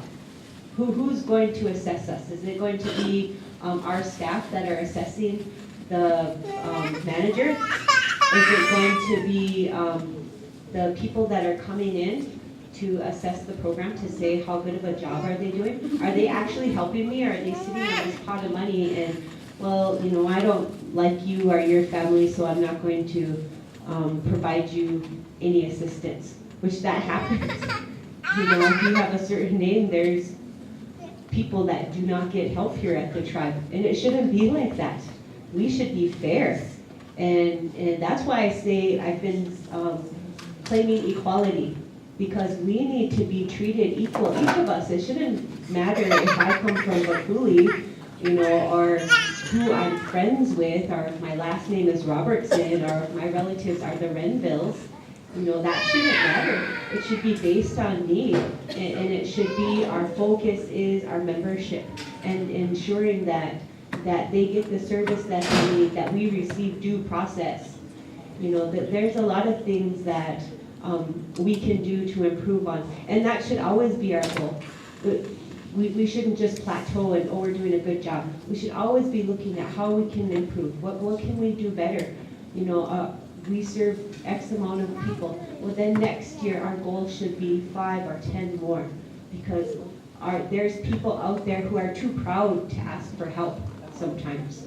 And so that should be our job, to make sure that our tribal membership is getting service from the tribe for the things that they need. And I think that's something that we've all say that we're committed to, and it is putting it into action once we're in office. And so that's what I stand for, is equality for our tribal members. Thank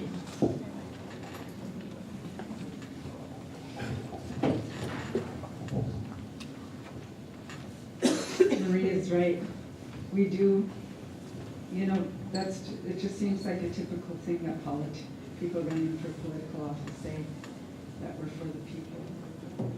And I just want to let you all know that I believe that my record speaks for itself. I have a long history of serving the people and helping the people. And it doesn't matter if they're on the street, or if they're in the prison system, or if they're just everyday people in treatment, whatever. But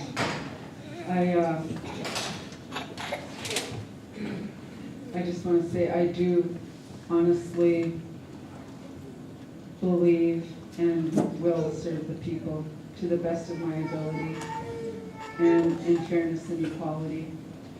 And I feel like I will protect my people as much as possible with their rights, their civil liberties, the victims' rights too. You know, victims have rights, prisoners have rights.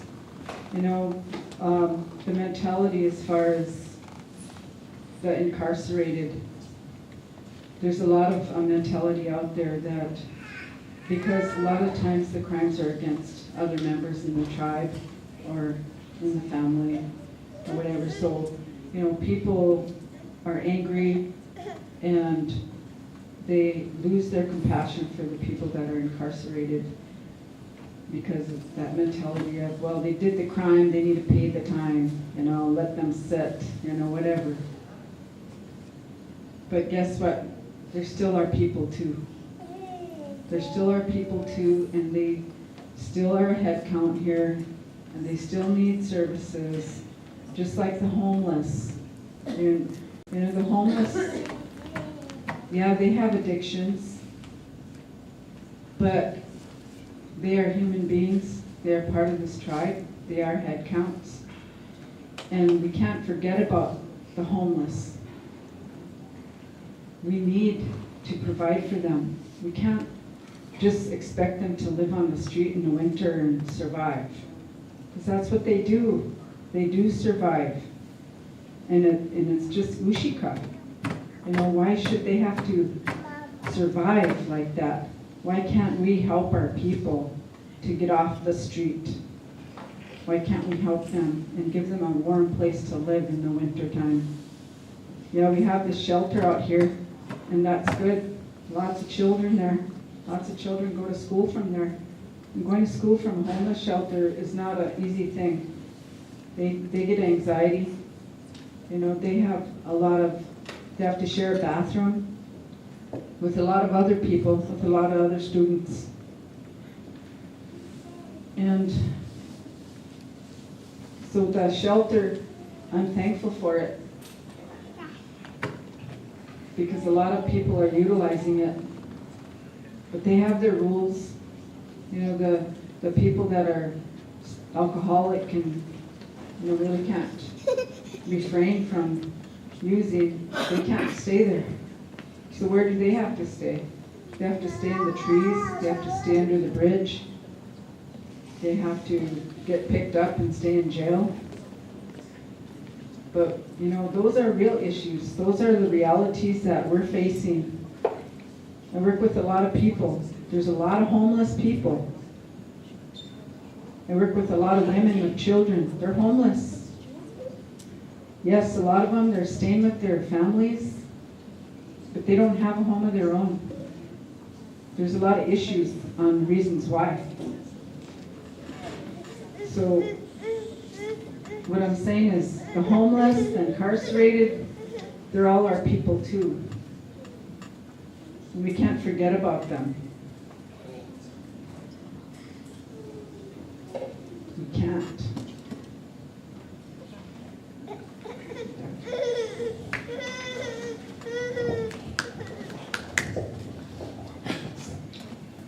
Try to answer Marie's question. To offer a solution about the high salaries, I've heard a lot of talk, but not the solutions. What we've talked about, first of all, let me say we do have some great tribal program managers. We got great employees that work at the tribe for years. You would need to re-advertise every position from top down. I really don't know or see, and I'm only speaking for the programs under my direction. I don't know or see of any program manager, it's my opinion, and based on what I've evaluated the last 3 years, people that aren't worth what they're producing. You have to be producing something. And, you know, there's micro ideas out there, but that's not gonna benefit the whole tribe. You know, you gotta be thinking macro on a huge level. One is like the solar panels. I mean, we have people coming in that these solar panels were put on these homes, they're not working. And it was kind of, you know, I would say it was a decent idea, it wasn't a bad idea. But how did that benefit the whole tribe? Now we have a planning director that's actually, and a planning commission, we're talking about building solar farms. Not putting little panels the size of this table on a home or using old panels off of old district centers. We're talking a macro level here that the whole tribe would benefit. We plug into that grid, and now we're a huge player, and we have a huge chip in the game, and asserting some sovereignty and some strength within the region here. But, so, we have people, and I can't disclose their salary, it's a violation, but we have people that are making good money. We hear it from the elders, we hear it from the districts. We want to recruit our own tribal members that are coming back with master's degrees, that have, you know, 30, 40 years of planning experience to come in and do what planning is supposed to do. Leanne Tallbear's brought in millions of dollars to the tribe. She wrote the hemp grant. She's the one who wrote the hemp grant. She's the one who wrote for the Keeps Eagle. She wrote for the SAMHSA grant, over $1 million. So you get what you're worth. In the military, isn't that the way it is, Bill? If you're private, I was in the military, if you're private, you get low pay. If you're the colonel, you got bigger responsibility, you better be producing, your troops better be dressed right, dressed, boots shined, and everything pressed. And you're able to complete the mission. So, the social, financial, and the law enforcement, I'm gonna look for that answer about your district, because I remember when that happened. I was a member of tribal council, not chairman, but I am going to find out for you what happened and why. So Marie's question about, you're all talking about for the people, for the people. This current administration, we took action. Martha Renville came before council 3 times, twice. First, when Crystal Heminger was the secretary, Martha came in on behalf of the Elderly Affairs Committee with the Elderly Affairs Committee and said, we want you, Secretary Heminger, to start drafting a meth code. And it didn't happen. And they came in again, and it didn't happen. And it's on record, don't take my word for it. Ask Berlin for the video, the audio. Martha came in and said, Mr. Chairman, we've asked the secretary to do this, but she hasn't. Now we're asking you, on behalf of the elderly, we're asking you to facilitate that discussion for the people. Standing Rock came in with the resolution to start banishing people for meth. Cheyenne River Sioux Tribe followed suit. And Martha came in and presented it to us and said, we want you, tribal council. This is when her brother Bruce was chairman. I supported it. I think I might have been the one to make the motion on council that we follow suit. So, and I do agree with Myrna that, you know, there needs to be, the ones that talked about, you know, having that compassion, but you also have to have some tough love, and that's a very difficult, I've lost friends over this position because I didn't turn the other cheek. And I just want to say that we took action, bringing in the corrective action support team to evaluate our law enforcement. We just been hear your concerns. We look for a solution because Gary Gaikowski is one of our tribal members. He is one of our tribal members. And I've been affording people equal amount of time to show me you can produce what you say you're gonna do. I think there's room for improvement there. When it come to meth, and the people were crying about meth, and they're saying, Chairman, you gotta do something, we brought in the mobile enforcement team. We made some significant drug busts. It's unfortunate, but, so that's just some things that I've proven. I'm not just talking about it. We actually did something about it. Was it the best decision? Is it the best we can do? No, but at least we attempted something reasonable to get done here. We started the shelter. Again, Crystal Owen and I, we went over there, we took a look, and we said, this building is empty. Let's turn it into a homeless shelter. And we made it happen. The outpatient treatment program, Floyd was a part of that. We had people coming in, we want intensive outpatient treatment. We started that. I mean, so we've proven that we are working for the people. And lastly, I want to say, because it really disturbs me, in a display of my transparency and honesty, I've never been associated, not once, not even near, given any one of my family members or significant other a $10,000 grant for any type of business operation. So I take offense up here about preaching about equality and being fair and being honest and nepotism this and nepotism that. I've never been associated myself with giving any close relative of mine or anybody that took a model from the tribe and helped a significant other with any type of business grant. So with that, I hope I answered your question. The solution for the high pay, you would have to make everybody re-advertise for their position. But I do want to say, you probably lose some good people that are producing for the tribe.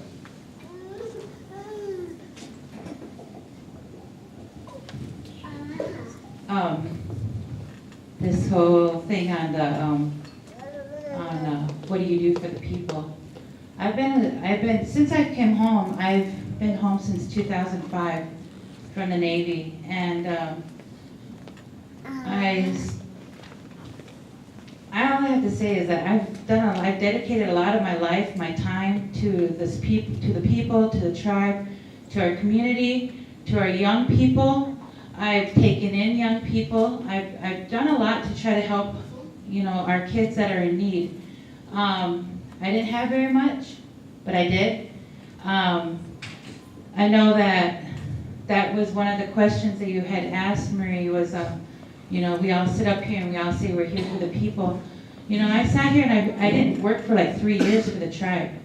And during those 3 years, I've dedicated a lot of my time to speaking to the youth on suicide prevention, speaking to the youth on making different decisions on whether to go to college or join the military. I'm on EPAC, Environmental Protection Advisory Committee. I am also on the Peculi Youth District Committee. I'm also on the Teoshpazina Tribal School School Board, which I just recently got on. But I also started the Desert Era Veterans Group.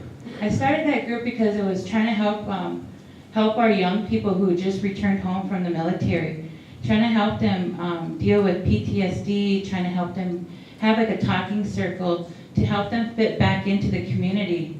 I was trying to keep us guys really active with our community with doing events and whatnot, and that was just because it was a way to let them know that they're not alone. Because I've had friends that committed suicide in the military, and once they got out, because they couldn't handle PTSD. Post-traumatic stress disorder is really hard, and especially on our people, if we don't sit there and we don't back them, we don't support them. And these are for adults. And just think what it's like for a child, for a young person who's dealing with these kind of situations, doesn't know where to go, doesn't know who to turn to. That's what I've done, and I've taken that time. Our homeless people, I worked with Dr. Larson when I very first came home, and we started that homeless shelter. We call it a wet house. We started that homeless shelter at the Tecawitha Park where the old tech building was. And that was scary. There was times where I'd go in there on weekends and I would go in there and check on the people to make sure that they were okay, make sure that the heat was working, make sure that they, that they had blankets and cots and whatnot. And it was scary because I didn't have nobody to go in there with me. We had just started the Desert Era Veterans Group, and at that time it was really hard to get the veterans to even help put their time and effort into making a little bit of time to go check on these people. But, and that was me dedicating my time, my life, my service to our people. And my kids, I've taken in this young lady here from Standing Rock because she came here to go to school.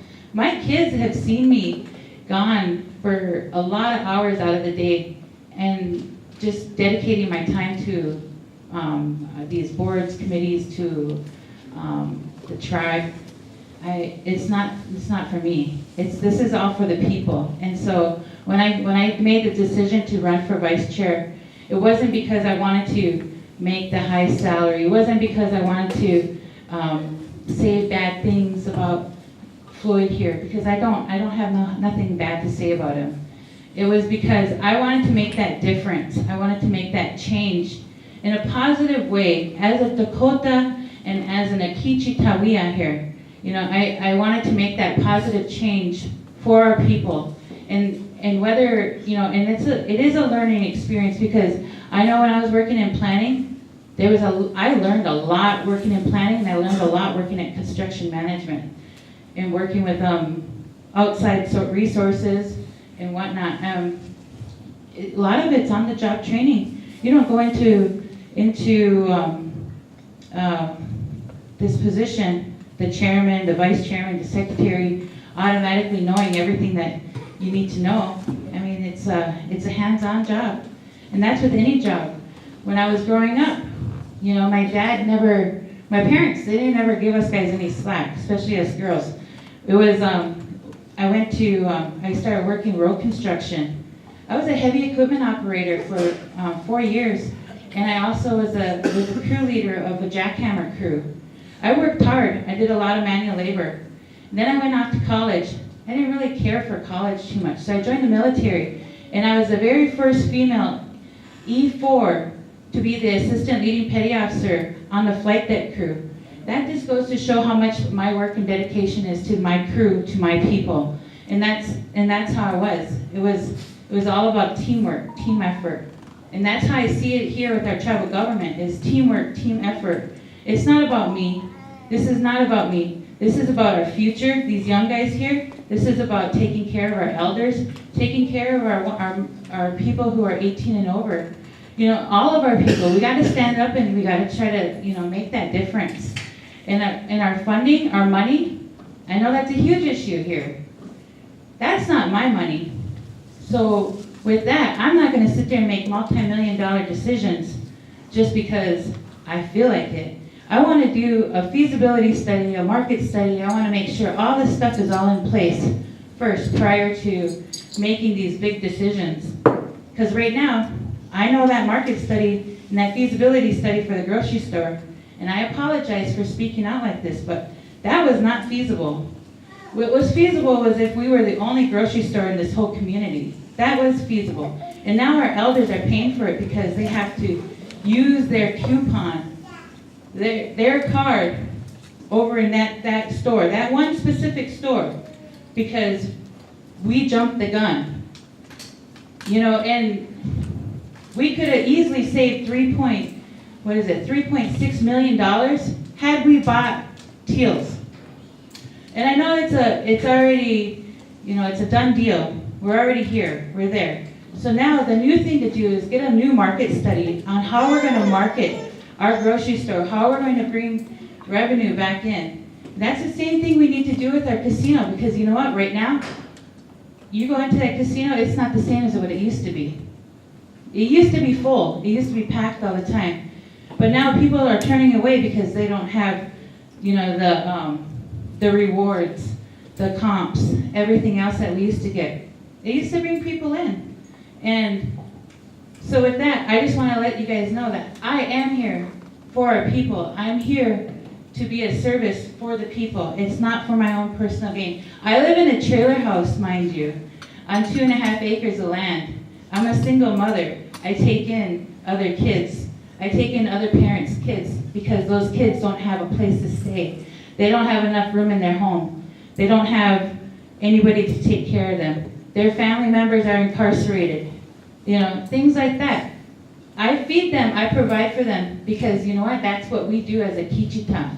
We are here to be a service for our people. Not to degrade, not to cut down, not to be first of the line. We're actually supposed to be at the back of the line. A long time ago, we were the ones that were on the outside of the camp. We weren't inside the camp. We weren't sitting there front row. We were on the outside. We were making sure that we were taking, you know, keeping watch. And I know some people say, oh, you're just a female. You know what?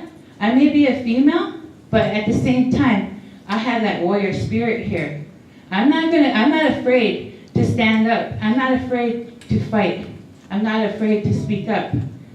I stood up in front of our council numerous times, standing up for something that I believe in. Equality, unifying. I mean, there are things that we needed to do that we had such a separation amongst ourselves. And so I've stood up and I've talked. And when I spoke, it was because I spoke from the heart. I don't look at you as individuals. I look at us all as a whole. This is my home, this is my people. This is who we are. We are Dakotas. And we need to remember that.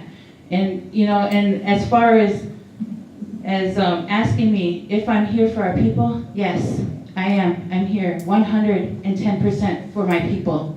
Piramia.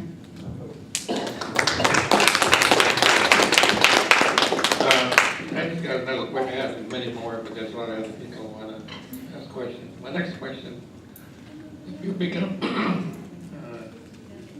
in a position that you're trying to be elected for, sovereignty is always the main issue with tribes and tribal nations. Are we 100% tribal sovereign? If so, give examples.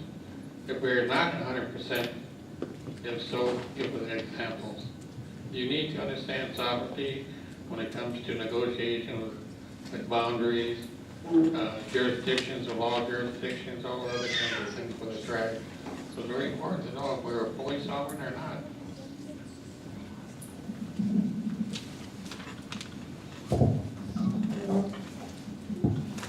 That one is a good question.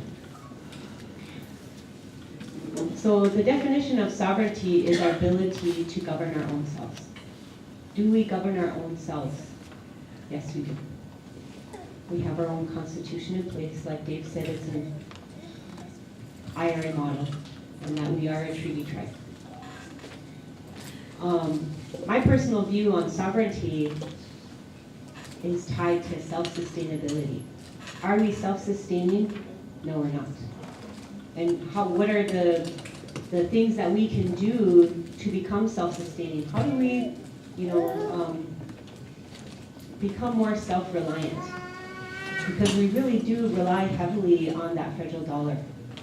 The federal program, or federal funding that funds a number of our programs. What portion of that is due to us through our treaties? Like say the 638 contracts that we have for planning, economic development, law enforcement, our court systems, child protection, understanding the separation of those funding, what funding comes to us as our treaty right, but then what funding do we get that is just a grant or a separate allocation. So it's understanding all of those things. So myself, I would really love to see us be self-sustaining so that we didn't have any reliance on the government, that we would be able to have our own food stores. Currently the food stores that we have is the food pantry and commodity program. And I believe the tribe funds a small portion of our food pantry, but a majority of it they receive from outside funding. And so what are we doing? That's part of Maslow's hierarchy of need. What are our basic needs, and are us as a tribe supporting those needs? Are we providing homes, not without the help of the federal government? So that's the thing, is being sovereign. What are we doing as a tribe, for ourselves? And how much are we relying on the federal government to provide some of those things? And so I think, your basic food, housing, those are some of the needs that we as a sovereign nation could really move to provide. Because we do get loans for a portion of our funding, of our funding as well for our housing, but I think moving in a way that is more self-sustaining and viable for our community, so that we can provide more jobs, so that we can provide revenue, we can provide income for families, because our population is continually growing. We have a shortage of space at the school. I believe they're over 100 students right now. What are we doing to plan for that, to make sure that we have funding for our school before it becomes an issue? Being proactive instead of reactive, always looking forward, having that vision to know what our needs are going to be. The big increase with the elderly is because the baby boomers are all coming of age. So what is our next population boom going to be? And how are we looking at that? How are we planning for that, and making sure that we have the resources that are needed to address those when they come about? Housing, education, jobs, money. Making sure that, when was how often do we come up with a new revenue generating venture? And so those are some of the things that I think being sovereign is looking over not only our tribal government, governing ourselves, but also trying to meet the needs of our tribe, where it currently stands and where it's going to stand in the future. Planning for our future generations, because those right now I feel are being forgotten. Nothing was set aside from our Rama settlement, our Cobell monies, so that they're saving, so when my child turns 18, they get a little bit of money for themselves. Nothing was done for them. And so I think that's a part of it, is making sure that we plan for our future, because in our minds we see a future. Not for only ourselves, but for our kids and our grandkids. Thank you.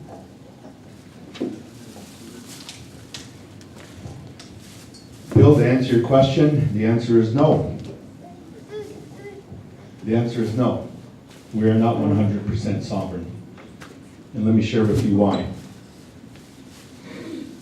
First of all, self-sustainability is because of Public Law 93-638, which is a huge part of Indian Self-Determination Education Assistance Act. That's what gave the tribes the ability to contract those services that the federal government were providing to the tribe, that we started to govern ourselves.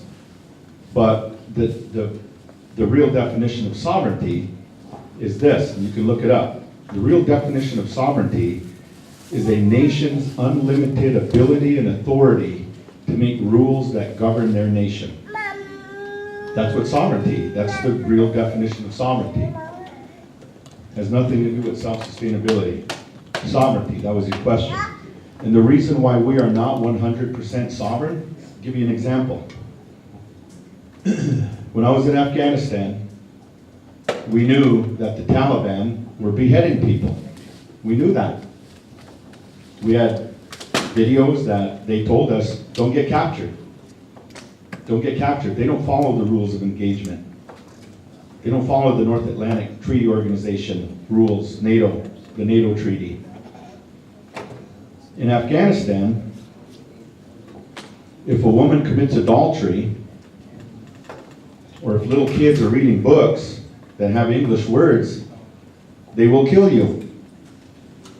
They will kill you. That's their law. We don't have that ability here. We don't. If a man or a woman on this reservation, if this tribe, this is what sovereignty is. If this tribe said, if you commit adultery on this reservation, we're going to behead you. You think the federal government's going to allow that? Absolutely not. We have a limited ability to govern ourselves. There are still rules and laws that the federal government hold the tribes accountable to. Do they recognize our treaty? That's why it's important as a treaty tribe. We don't just wave that paper up saying we're a treaty tribe. You really have to be able to argue that. So to answer your question, no, we are not 100% sovereign. And that's,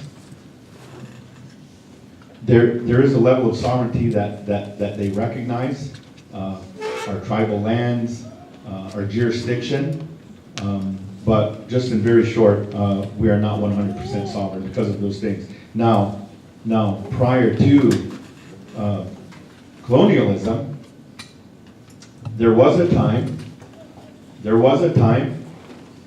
that if there was murder within our tribal nation, if Dave Flute went out and murdered another member within your tribe, I'm not making these up. These aren't just things that I made up. These are the teachings I've had since I was a little kid from all over this Oyate Shakuni. You would have to get on a wild horse. And if you made it from me to you on a wild horse, that family, that this person riding that wild horse, he would then be adopted into that family to take place of the person he murdered. Back then, we had 100% real sovereignty. Another example is this. Back in the day, if somebody committed adultery, they'd snip the end of your nose off, and you would be marked amongst your people as he or her is what had once committed adultery.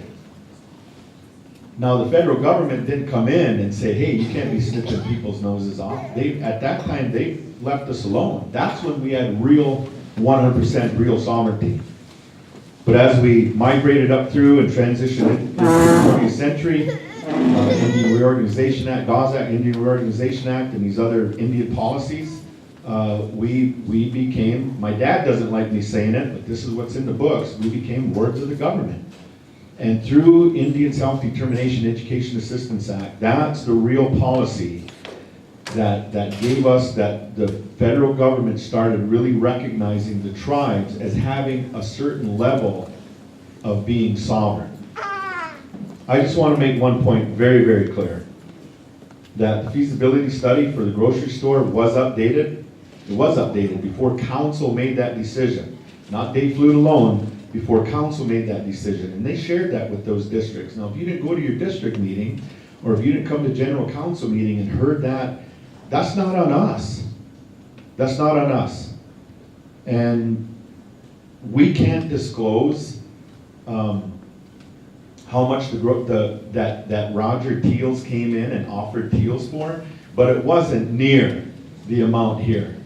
He was into the teens. He was into the teens, millions, double digits, 14, 15 million. It wasn't 6 or 7 million.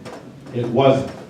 I feel a little bit transparent here that even though I signed a non-disclosure, I will give you that much. I'm walking a fine line here, but because somebody's going to go out and put it on Facebook, the chairman said this, Roger Teal sees it, coming after me for not, so I'm not going to give the accurate, the real number. Maybe one of your councilmen will, but it wasn't the dollar amount said. He wanted like 14 or 15 million dollars for that store. And why buy a rundown business? Why? The feasibility said it will be a challenge. It will be a challenge, but it's going to take you, if you can withstand that challenge for 3 to 5 years, you're going to make it. So, but that was also an example of being sovereign, that we made that decision to try to capture that dollar that's created on this reservation. What?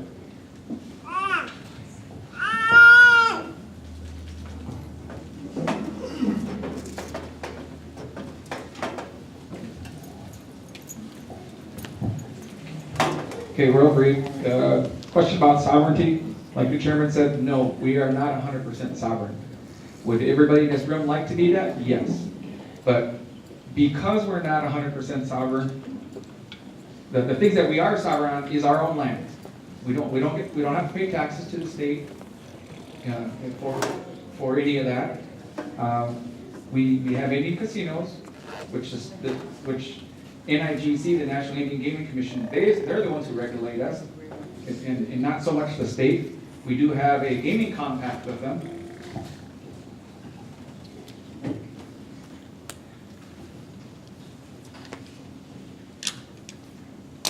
But some of the stuff that they do have over us, we still have to pay taxes on our sales.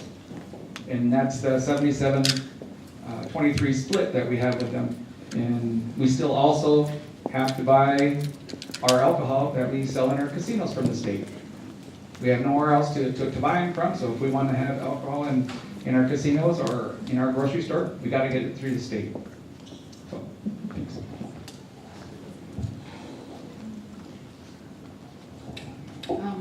Dave said everything. He kind of gave us a little history on our sovereignty, and he just touched on everything that I have to do as compliance at the casinos, making sure that we're in compliance with our federal regulations, with our state compact, that our liquor license is updated with the state annually on time.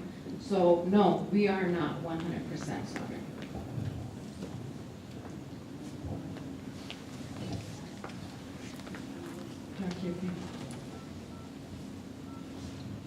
I would say that we're only as sovereign as the federal government allows us to be.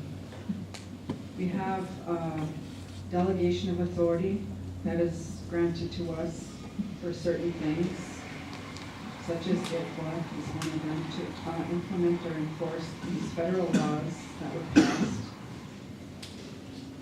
To be truly sovereign, yes, truly, sovereignty is the ability to create our own laws, and we do that, but we do not have the ability to address any major crimes, such as it used to be 7 Major Crimes Act, now it's like 14 major crimes. So the federal government steps in, and they're not even, now along with major crimes, they include embezzlement, and they're nonviolent crimes, but our people get sent to federal prison over it. When we have a tribal court system that could easily handle these cases, they don't. So our sovereignty is not even true in our court system. So yes, if we were truly sovereign, we would be able to do so much more, but the federal government has oversight of us, and they protect us. We have federal protections from encroachment. So if the state is not allowed to encroach on our jurisdiction, on our lands, unless the federal government gives them that authority. To keep it brief.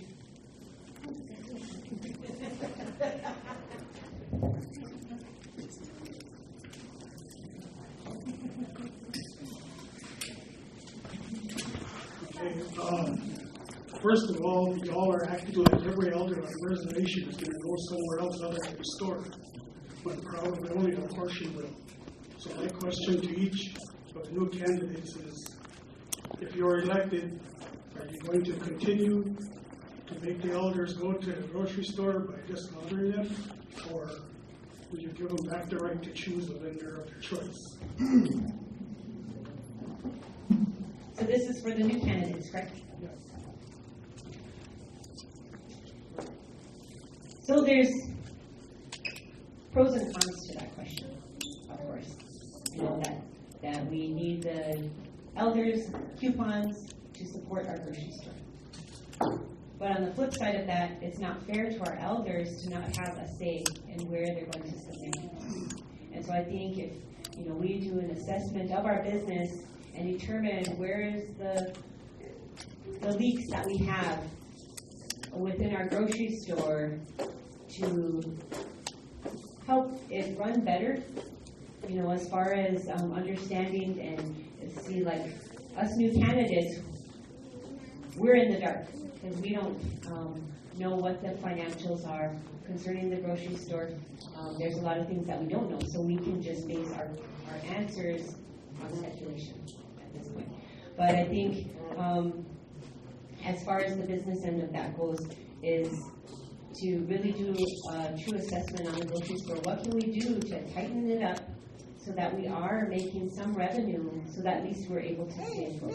And I'm going to give an example, because I actually visited with the family a few weeks ago, and they're actually here this evening, and so it reminded me that there's dollars that we're not capturing up there. She has special formula that she needs to order for her baby that costs, $25, $30 a can. The grocery store does not stock it. So it gives her 9 cans. And at $30 a pop, that's $270 that she gets each month, right? So she knows a couple of other mothers that also their babies require this special formula, because as many of us mothers know, our babies are lactose intolerant. Most times, they have upset stomachs. So there's been a number of requests, please can you order my formula? Go in, a week or two later, no formula. So I think that it's a part of, just communication. Making sure that, and good customer service, are we listening to our customers? If they're asking us to order this special formula, because I got these WIC vouchers that I'm willing to give the store this $200 and some dollars plus whatever's coming out of my pocket to get what I need for the month, but then I have to walk away because you don't have it on your shelves. And you go to TEAB's, what's right there at the checkout? Just cases of formula. I mean, anybody who's gone to TEAB's, they know that. And so I think that's a part of our problem, is making sure that we know our customers. How well do we know our customers and what they're looking for? Making sure that we're stocking it so that our customers are going there. So how much of those WIC dollars are we not capturing? Maybe hundreds, because also some of the other products that you get under WIC. Milk, cheese, beans, those types of things cereals aren't in stock, and then they're having to jimmy it up so that they can meet that WIC voucher. And you know, our people have some pride, and so when you get WIC, of course, some of us are judgmental and like, oh, look at their, you know, poor living off the government and having to get WIC. So people are embarrassed and they try to go there when there's no traffic, and then to have something like that happen, for them to be embarrassed in public like that because our store doesn't carry the things that they need. So, I mean, that's just something to think about as far as an assessment and making sure that we have what our customers need. Oh, geez, having to go after her. Honestly, I think that like she said, we do need to do an assessment because, you know, we want to make sure that our store, as far as I'm concerned, I mean, I know is that a lot of our assets are tied up in it. So we want to make sure that it's still up and running. We can't lose that store. It's kind of it's a ride or die right now. And so the assessment would really help figuring out the needs and the wants. And it would also help, I just think that we just need to do a new market study to help us guys figure out other ways to make that grocery store work. And I know your question is, would you guys make us guys still utilize Dakota Crossing with our food coupon? It's kind of a tough question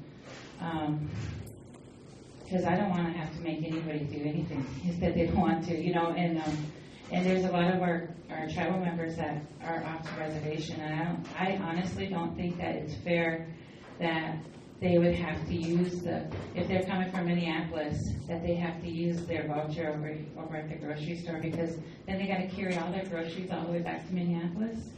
I mean, that's a long ways to drive with groceries. If anybody knows, you're buying milk and eggs. I mean, that's a long ways. So it's a tough question, and like I said, an assessment would be really good to do, and try to reevaluate or figure out a new market strategy on how to better our grocery store. I apologize for not giving a direct answer, but like I said, you can't make a decision, a sound decision like that without any facts in front of you, any numbers in front of you. And so I guess I have to wait and see what the assessment says. I apologize. I'm in agreement with Ellen and Danielle that we're coming in new. We don't have the facts before us. Right now, we're just speculating. And from what I'm hearing, and this is just from what I'm hearing, this is not being privileged to the true information that the current council is able to view. But it sounds like it's not just a marketing thing, and it's not just we're not providing the right product, but we have not, we didn't put our policies into place. We didn't make sure our internal systems are operating correctly and ready. Our people were trained on the systems and how to do inventory and how to order and all these things that we need to make sure that are in place before we do this. And this is what I understand as compliance. This is some of the federal requirements that gaming has to comply with before we do any new games or before we do anything, put anything new on the gaming floor. We have to produce a policy on how that is going to operate. We don't go put it on the floor and then try to figure it out. And when we do that, we're putting the cart before the horse, and we've said this for years, and this is the situation we find ourselves in. And so, yes, we could do marketing. Yes, we could talk about getting the right product, but we have to make sure that our systems are in place and they're functioning. We don't need to rush it and open the doors. We need to slow down, make sure that our people are trained, make sure they understand their job. Let me give you an example. When I was 16, Taco John's first opened up, and I was one of the first employees at Taco John's. And we didn't open up. He didn't open the doors up for like 3 weeks. Everybody's anticipating him to open the doors. We spent those 3 weeks learning the system, learning how to cook the food. They had people come in and time us. They'd come in and make a bunch of orders, and there's just 2 of us, and we were timed on doing it and making sure that we were efficient with the service we were providing before the doors open. So these are the things that we need to be mindful when we're coming into new business and new venue. Yes, we're creating new jobs, and it goes back to that leadership. It goes back to that giving our people the skill set to do their jobs and making sure they're getting trained and they're given that ability. So that's where I can't say that I would force anybody to use them, but like the others have said, we can't make that decision. We're on speculation. And we have to see the facts. Right now, we're kind of in survival mode with our store. Thank you. Doc Yapi. I have a different idea about that. I believe that the evidence or the information needs to be presented to the elders about the situation of survival of the grocery store, and let them choose. Let them present them with information, but allow them to choose where they want their coupon to go. That's it, sweet and simple. Because the voice of the people does matter, and I want to be your voice. Thank you.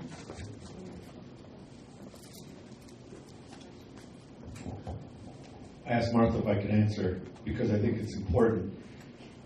Jim, I know you've been real critical of these food coupons having to go to our store. So I'm going to tell you that I would be in support of keeping those coupons to our store. And this is why.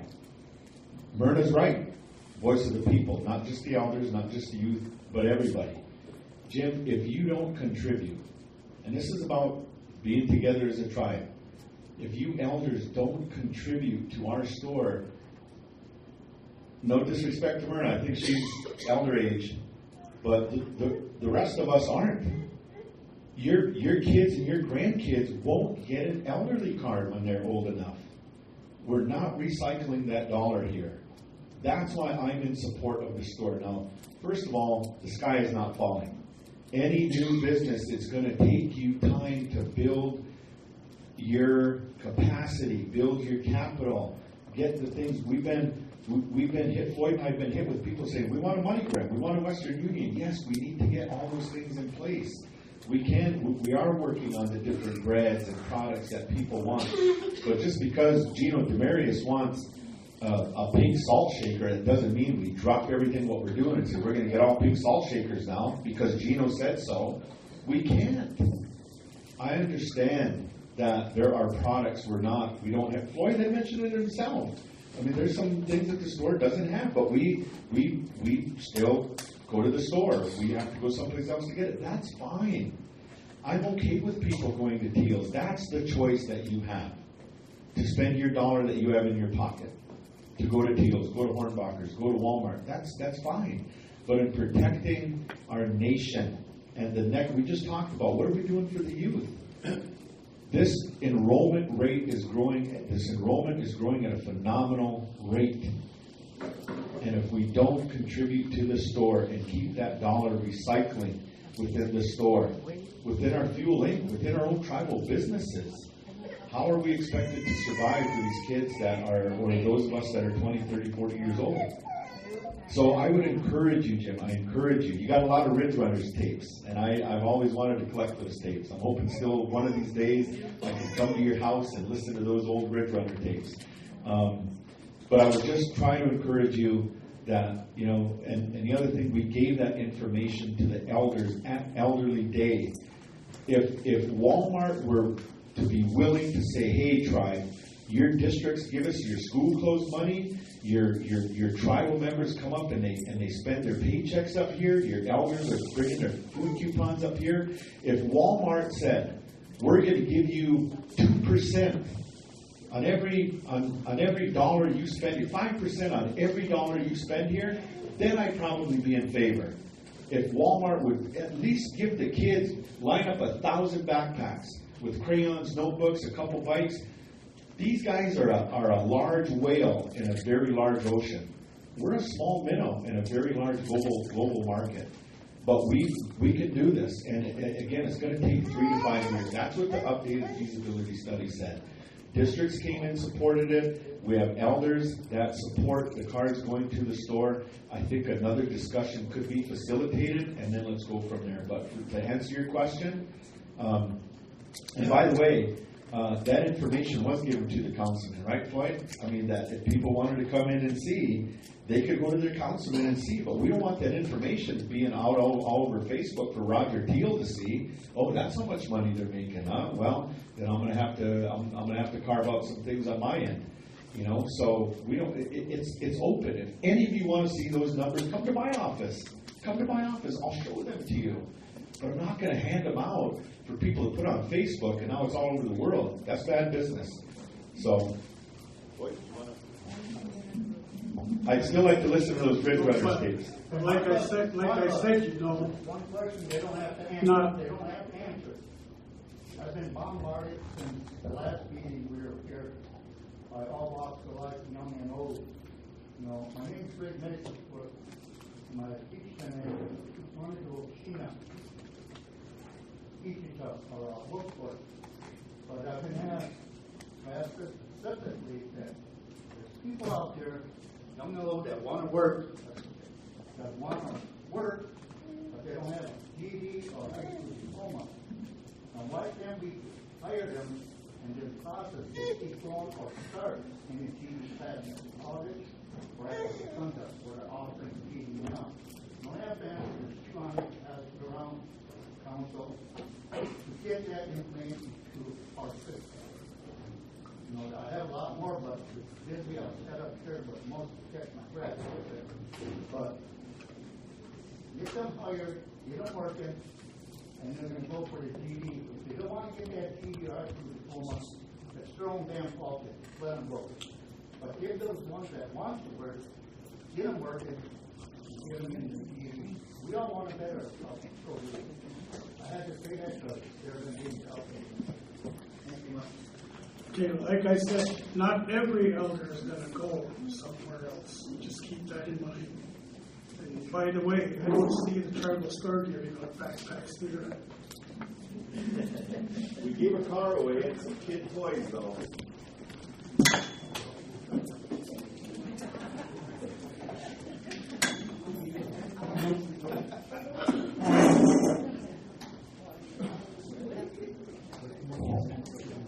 Can you hear me now? For those of you that don't know me, I'm Karen Joseph, and I'm Emmy Swim's Tribal Elderly Advisory Rep. And I hear a lot of things. We have a lot of things that go on in our meetings that we try to address. And when critical things come up, you know, we try to invite the people, you know, that can give us the right answers or give us answers that this particular concern or criticism will be addressed. And I have to say that I appreciate, you know, the two forums that we've had. I appreciate you all coming and sharing and everything, giving us your views. But I have an opinion. And I used to get the Walmart card. I really enjoyed that. It met my needs and everything. But I do have to say that the store is here.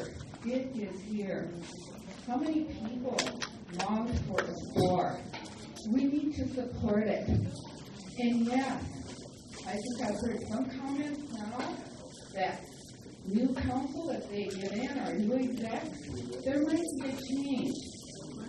But support the store. I mean, people, there are products there that I just heard. I think if you go and share it with the manager, you know, they'll try to get that product in. You know, so it's kind of like a two-way street. So be supportive of that store. I mean, what would happen? We're going to go all here and we're all going to go to field and, you know, let our score go down. I would not like to see that happen. I mean, that's a beautiful store. So I'm just asking, and it's my own personal opinion, you know, let's support our store. I mean, these people here, wherever they are, if they get elected or we have the same people in, I think I can definitely say, this man here, we're going to rag on him until he gives us answers or give us, you know, some compromise. The new people, if they come in, they're going to have to listen to us. We vote these people in, and we can vote them out. And I think we've gotten all good answers here. I'm torn on who I'm going to be voting for now, because I like every one of your answers, but I'm going to weigh them like this. You know? So, but I just want to thank all the people, our cooks, and, you know, the tribe. They gave us funds to pay for the meal and everything, so I hope you leave, you know, with a good heart. You're full, take what catch you and everything. But, you know, like I said, we all have different opinions and everything, so I think we've all heard good answers. So we go to the poll, and we're going to make the best decision possible. I'd like to say something about that store. You know, I heard a lot of things about that in that new store. And I can tell you something right now. I heard every one of you about that store too. But you need to have a good there is people that came in here last month, brought bread, donuts, and juice returning. And that was when Christmas, right before he ran the juice. It was the same way too. So I told him, you should have a good inspector here. But I know a lot of people have got their stuff back. I see piles of boxes, rotten bread. And we're one of them too. So you need to, I work with the inspector, you know, not just the store, and I know. If you need a good store here, you need a good inspector to go through every, you know, outdated stuff. That's how what people quit going because all the full bread everything that came back.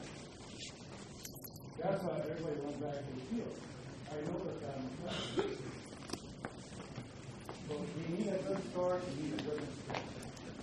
And that's store. And that's what you need. Thanks everybody for coming. If you want to come up and shake all the candidates' hands, we encourage you to do that.